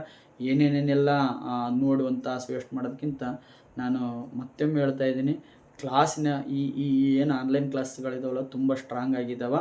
ಅದನ್ನು ಯಾವತ್ತೂ ಏನು ಮಾಡ್ಕೋಬೇಡ್ರಿ, ಮಿಸ್ ಮಾಡ್ಕೊಳಕ್ಕೆ ಹೋಗ್ಬೇಡ್ರಿ. ಇವತ್ತೇನಾದ್ರೂ ನೀವು ಈ ನನ್ನ ಯೂಟ್ಯೂಬ್ ಚಾನಲಿಂದ ಬರ್ತಕ್ಕಂಥ ಆನ್ಲೈನ್ ಕ್ಲಾಸನ್ನು ನೀವೇನಾದರೂ ಮಿಸ್ ಮಾಡಿಕೊಂಡ್ರೆ ಒಂದು ದಿನ ಪರೀಕ್ಷೆಯ ಸಂದರ್ಭದಲ್ಲಿ ನೀವೇನಾಗ್ತದೆ, ಎಲ್ಲೋ ನಾನು ಫೇಲ್ಯೂರ್ ಮಾಡಿಕೊಂಡೆ ಅಂತಂದು ಹೇಳೋದು ಏನಾಗ್ತದೆ, ಗಿಲ್ಟ್ ಕಾಣ್ತದೆ. ನನ್ನ ಸ್ಲೋಗನ್ ಆಟೋಮೆಟಿಕ್ ಇದ್ದ ಹಾಗೆ ಇನ್ನು ಅವರು ನಮಗಾಗಿ ಏನು ಕೊಟ್ಟಿದ್ದಾರೆ ಅನ್ನೋದಕ್ಕಿಂತ ಅವರಿಗಾಗಿ ನಾವು ಏನು ಕೊಟ್ಟಿದ್ದೇವೆ ಎಂಬುದು ಮುಖ್ಯ ಆಗ್ತದೆ. ಅದು ತಂದೆ ತಾಯಿ ಆಗಿರ್ಬೋದು, ಅಣ್ಣ ತಮ್ಮ ಆಗಿರ್ಬೋದು, ನಮಗೆ ಕಲಿಸಿದಂಥ ಗುರುಗಳಾಗಿರ್ಬೋದು, whatever may be, who are related to me, ನನಗೆ ಅಥವಾ ನಮಗೆ ಯಾರು ಸಂಬಂಧಪಟ್ಟಿರ್ತಾರೆ ಅವರೆಲ್ಲರೂ ನನಗಾಗಿ ಏನು ಕೊಟ್ಟಿದ್ದಾರೆ ಅನ್ನೋದಕ್ಕಿಂತ ಅವರಿಗಾಗಿ ನಾನು ಏನು ಕೊಟ್ಟಿದ್ದೇನೆ ಎಂಬುದು ಮುಖ್ಯ. ಅವರಿಗೆ ಏನಾದರೂ ಕೊಡಬೇಕಂತಂದ್ರೆ ನೀವೊಂದು ಜಾಬನ್ನು ತೆಗೆದುಕೊಳ್ತಕ್ಕಂಥ ಕಾರ್ಯವನ್ನು ಮಾಡಬೇಕಾ. ಪ್ರಸ್ತುತ ದಿನಮಾನದಲ್ಲಿ ಒಂದು ಜಾಬ್ ಗೆಟ್ಟಿನಾತಂದ್ರೆ ಏನು ರಾಜ ಮರ್ಯಾದೆ ಏನಾಗ್ತದೆ ಇಲ್ಲೇ ಸಿಗ್ತಾ ಹೋಗ್ತದೆ. Is it clear? ಒಬ್ಬ ವ್ಯಕ್ತಿಯನ್ನು ಅಣ್ಣ ಅಥವಾ ಏನು ಅಂತಂದು ಕರೆಯೋದಕ್ಕೂ ಹೇಳ್ರಿ ಸರ್ ಅಂತಂದೇಳಿ ಕರೆಯೋದಕ್ಕೂ there is a lot of difference is there. ಅದೆಲ್ಲ ನಿಮಗೆ ಗೊತ್ತಿರ್ತದಂತ ಎಲ್ಲರಿಗೂ ಒಳ್ಳೆಯದಾಗಲಿ. ಏನು ನೆಕ್ಸ್ಟ್ ಕಂಟಿನ್ಯೂ ಕ್ಲಾಸ್ ಬರ್ತಾ ಇರ್ತವೆ. ನಾನು ಮತ್ತೆ ಕೇಳ್ತಾ ಇದ್ದೀನಿ, ದಯವಿಟ್ಟು ಈ ವಿಡಿಯೋವನ್ನು ಏನು ಮಾಡಿರಿ, ನೀವು ಸಬ್ಸ್ಕ್ರೈಬ್ ಮಾಡಿಕೊಂಡು ಶೇರನ್ನು ಮಾಡಿರಿ. ನಿಮ್ಮ ಸ್ಕೋಪು ಎಷ್ಟು ಚೆನ್ನಾಗಿ ಬರ್ತಾ ಇರುತ್ತಾ ಅಷ್ಟು ಒಂದು ವೀಡಿಯೋ ಮಾಡಲಿಕ್ಕೆ ಏನಾಗ್ತದೆ, ಸಾಧ್ಯ ಆಗ್ತದೆ. ಇನ್ನೊಂದು ಹೇಳ್ತಾ ಇದ್ದೀನಿ, ಎಷ್ಟು ಜನ ನೀವು ಅದನ್ನು ಶೇರ್ ಮಾಡ್ತಾಯಿದ್ರಿ ಅಷ್ಟು ಚೆನ್ನಾಗಿ ನಿಮ್ಮಿಂದ ಕಮೆಂಟ್ಸ್ಗಳು, ಸರ್ ಈ ಥರ ಒಂಚೂರು ನಮ್ಗೆ ಚೇಂಜ್ ಮಾಡಿಕೊಡಿ, ನಮ್ಗೆ ಈ ಥರ ನಮ್ಗೆ ಇದಾಗ್ತಾಯಿದೆ ಅಂತಂದೇಳಿ ಅನ್ನೋರು ಅದು ನೀವೇನು ಮಾಡ್ಬೋದು, ಕಮೆಂಟ್ಸನ್ನು ಮಾಡ್ಬೋದು. ಇನ್ನೊಂದು, ನಾನು ಏನು ನಮ್ಮ ಭಾಗದಲ್ಲಿರ್ತಕ್ಕಂಥ ಗಂಗಾವತಿ ಏರಿಯಾ ಮತ್ತು ಗಂಗಾವತಿ ಸುತ್ತಮುತ್ತ ಇರ್ತಕ್ಕಂಥ ಯಾರು ಮ್ಯಾರಿಡ್ ವುಮೆನ್ಸ್ ಇರ್ತೀರಿ, ಏನು ಫ್ಯಾಮ್ಲಿಯಲ್ಲಿರ್ತಕ್ಕಂಥ ಮಹಿಳೆಯರು ಇರ್ತೀರಿ, ನೀವೇನು ದೂರದ ಕೋಚಿಂಗ್ ಸೆಂಟರ್ಗಳಿಗೆ ಹೋಗಿ ಕಲಿಯೋಕೆ ಆಗಿರಲಿಕ್ಕಿಲ್ಲ, ಅವ್ರು ನೀವೇನು ಮಾಡಿರಿ ನನಗೆ ಕಮೆಂಟ್ಸ್ ಮಾಡಿರಿ, ಸರ್ ನಾವು ಆಫ್ಲೈನ್ ತರಗತಿಗಳಿಗೆ ಬರಬೇಕಂತ ಅಂದ್ಕೊಂಡಿದ್ವಿ, ಇಷ್ಟು ಜನ ಆಗಿದ್ವಿ ಸರ್, ನೀವು ಮಾಡ್ತೀನಿ ಅಂದರೆ ನಾವು ಆಲ್ರೆಡಿ ನಾವು ರೂಮನ್ನು ನೋಡಿದ್ದೀವಿ ಕೂಡ, ಬಟ್ ಏನಪ್ಪ ಸ್ಟೂಡೆಂಟ್ಗಳು ಬೇಕಾ ಅಂತಂದೇಳಿ ಅವರು ಒಂದು ಸರ್ಚ್ನಲ್ಲಿ ನಾವಿದ್ದೀವಿ. ಕ್ಲಿಯರ್? ಎಷ್ಟೋ ಒಂದು 10 ಜನ ಸರ್ ನಾವು ರೆಗ್ಯುಲರಾಗಿ ಬರ್ತೀವಿ ಸರ್, ಇಷ್ಟು ಜನ ನೀವು ಯಾರಾದ್ರೂ ಪರಿಚಯ ಇದ್ದಂಥವ್ರು, ಇನ್ನೇನು ಏಪ್ರಿಲ್ 7ರಿಂದ ನಿಮ್ಗೆ ಏನಾಗ್ತಾಯಿದ್ದಾವೆ, ತರಗತಿಗಳು ರಜೆ ಆಗ್ತಾಯಿದ್ದಾವೆ. ಕ್ಲಿಯರ? ನಾವು ಬರ್ತೀವಿ ಸರ, ನಮಗೊಂದು ಕಲಿಸ್ಕೊಡ್ರಿ ಅಂತಂದೇಳಿ ನಿಮ್ಮಲ್ಲಿರ್ತಕ್ಕಂಥ ಇಂತಿಷ್ಟೇ ಫೀಸ್ ನಮಗೆ ಕೊಟ್ಟು ನಾವು ಕಲಿತೀವಿ ಸರ್ ಅಂತಂದೇಳಿ ಒಂದು 10 ಜನ ಆದರೂ ನಾವೇನು ಮಾಡ್ತಾಯಿದ್ವಿ, ನಾನು ಎಸ್ಪೆಷಲಿ ನಾನು ಒಬ್ಬನೇ ಹೇಳ್ತಾ ಇದ್ದೀನಿ, ಇದರಲ್ಲಿ ಯಾರೂ ಬೇರೆದವರು ಏನಿಲ್ಲ, ವಿಷಯ ಬರ್ತಕ್ಕಂಥವ್ರಿಲ್ಲ, ನಾನು ನಿಮಗೆ ನಿಖರವಾಗಿ ಏನು ಮಾಡ್ತಾಯಿದ್ದೀನಿ, ಮಾಡ್ಕೊಳ್ತಕ್ಕಂಥ ಕೆಲಸ ಮಾಡ್ತಾಯಿದ್ದೀನಿ. ಒಂದು 10 ಜನ ಆದ್ರೂ ಸರ್ ನಾವು ಇಷ್ಟು ಜನ ಇದೀವಿ ಸರ್, ನಮ್ಮ ಪರಿಚಯ ಇದ್ದವರು, ನಾವು 10 ಮೆಂಬರ್ಸ್ ನಾವು ರೆಗ್ಯುಲರ್ ನಾವು ಕ್ಲಾಸಿಗೆ ಬರ್ತೀವಿ, ನಮ್ಗೆ ಈ ಥರ ಒಂದು ಅವಕಾಶ ಮಾಡಿಕೊಡಿ ಅಂದರೆ 3 ಸಬ್ಜೆಕ್ಟ್ಗಳನ್ನು ನಾನು ಏನು ಮಾಡಿಕೊಡ್ತೀನಿ ನಿಮಗೆ, 2 ತಿಂಗಳಲ್ಲಿ ಕಂಟಿನ್ಯೂ ಆಗಿ ಮಾಡಿಕೊಡ್ತೀನಿ. ಒಂದು ಬೇಸಿಕ್ ಕಂಪ್ಯೂಟರ್ ಆಗಿರ್ಬೋದು, ಇನ್ನೊಂದು ಸಾಮಾನ್ಯ ಕನ್ನಡ ಆಗಿರ್ಬೋದು, ಇನ್ನೊಂದು ಸೈಕಾಲಜಿ ಸಬ್ಜೆಕ್ಟ್ಗಳು ಆಗಿರ್ಬೋದು, ಮನೋವಿಜ್ಞಾನ ಆಗಿರ್ಬೋದು. ಸಾಮಾನ್ಯ ಕನ್ನಡ ಏನು ಬಿಡ್ರಿ ಸರ್, ಎಲ್ಲರಿಗೂ ಗೊತ್ತಿರ್ತದೆ. ಗೊತ್ತಿರಲಾರ್ದ ಇರ್ತಕ್ಕಂಥ ವಿಷಯ ತುಂಬ ಇದೆ. ಸಪೋಸು ಏನು ಅಕ್ಷರಗಳನ್ನು ಯಾವ ರೀತಿಯಾಗಿ ಪ್ರೊನೌನ್ಸ್ ಮಾಡೋದಾಗಿರ್ಬೋದು, ಮೂರ್ಧನ್ಯ ಆಗಿರ್ಬೋದು, ವ್ಯಾಕರಣದಲ್ಲಿ ಬರ್ತಕ್ಕಂಥ ವಿವಿಧ ವಿಷಯಗಳಾಗ್ಬೋದು, ಅಧ್ಯಾರ ಅಂತಂದ್ರೆ ಏನು, ಮೂಲ ಶಾಸನಗಳ ರಚನೆ ಯಾವ ರೀತಿಯಾಗಿತ್ತು, ತುಂಬ ಇದೆ. ನನಗೆ I love Kannada literature, but I have completed MA B.Ed in English. ನಾನು MA B.Ed ಇಂಗ್ಲೀಷ್ ಮಾಡಿದ್ರು, ಇಂಗ್ಲೀಷ್ ಸಾಹಿತ್ಯ ಓದಿದ್ರು, ಐ ಲವ್ ಕನ್ನಡ ಲಿಟ್ರೇಚರ್. ನಾನು ಕನ್ನಡ ಸಾಹಿತ್ಯವನ್ನು ಏನು ಮಾಡ್ತಾಯಿದ್ದೀನಿ, ತುಂಬ ಪ್ರೀತಿ ಮಾಡ್ತಾಯಿದ್ದೀನಿ. ಸೊ ನೀವು ಇಷ್ಟು ಜನ ಬರ್ತೀವ್ರಿ ಅಂತಂದು ಹೇಳಿ ನನಗೇನು ಕಮೆಂಟ್ಸ್ ಮಾಡಿ, ನೀವೇನಾದರೂ ಒಂದು ನನ್ನ ಕಾಂಟ್ಯಾಕ್ಟ್ ನಂಬರ್ಗೆ ಏನಾದ್ರೂ ಕಾಲ್ ಅಥವಾ ವಾಟ್ಸಪ್ ಮೆಸೇಜ್ ಮಾಡಿ, ಸರ್ ನಾವು ಇಷ್ಟು ಕ್ಲಾಸಲ್ಲಿ ಬರ್ತೀವಿ ಅಂತಂದರೆ ನಿಮಗೆ ಖಂಡಿತವಾಗಿ ನಾನು ಏನು ಮಾಡ್ತಾಯಿದ್ದೀನಿ, ಕ್ಲಾಸನ್ನು ಮಾಡಿಕೊಡ್ತಕ್ಕಂಥ ಪ್ರಯತ್ನ ಮಾಡ್ತೀನಿ. ನಮ್ಮ ಗಂಗಾವತಿ ಭಾಗದಲ್ಲಿರ್ತಕ್ಕಂಥ ಯಾರು ಸುತ್ತಮುತ್ತ ಮತ್ತು ಲೋಕಲ್ ಗಂಗಾವತಿ ಹಾಗೂ ಕನಕಗಿರಿ, ಕಂಪ್ಲಿ, ಈ ಥರ ಸುತ್ತಮುತ್ತ ಭಾಗದಲ್ಲಿ ಇದೆ ನೋಡ್ರಿ, ಒಂದು 20 ಜನ ಆದ್ರೆ ನಾನೇನು ಮಾಡ್ತೀನಿ, ನಿಮಗೆ ರೆಗ್ಯುಲರ್ ಕ್ಲಾಸನ್ನು ಮಾಡಿಕೊಡೋ ವ್ಯವಸ್ಥೆ ಮಾಡ್ತೀನಿ. ಖಂಡಿತ ಮಾಡಿಕೊಡ್ತೀನಿ, ಎಕ್ಸಾಮ್ ಮುಗಿಯೋಷ್ಟರಲ್ಲಿ. ದಯವಿಟ್ಟು ಅದಕ್ಕೆ ನಿಮ್ಮೆಲ್ಲರ ಸಹಕಾರ ಇರಲಿ ಎಂಬ ಮಾತನ್ನು ಹೇಳುತ್ತಾ, ಸನ್ರೈಸ್ ಕೋಚಿಂಗ್ ಸೆಂಟರ್ ಗಂಗಾವತಿಯ ಸಂಸ್ಥಾಪಕ ನಿರ್ದೇಶಕರಾದ ನಾನು ಬಾಲಾಜಿ ಸರ್ ನಿಮ್ಮಿಂದ ನಿಮಗೆ wish you all the best ಅಂತ ಹೇಳುತ್ತಾ ಇಂದಿನ ಆನ್ಲೈನ್ ಸೆಷನನ್ನು ಮುಗಿಸ್ತೇನೆ. ತುಂಬ ಹೃದಯದ ಧನ್ಯವಾದಗಳು.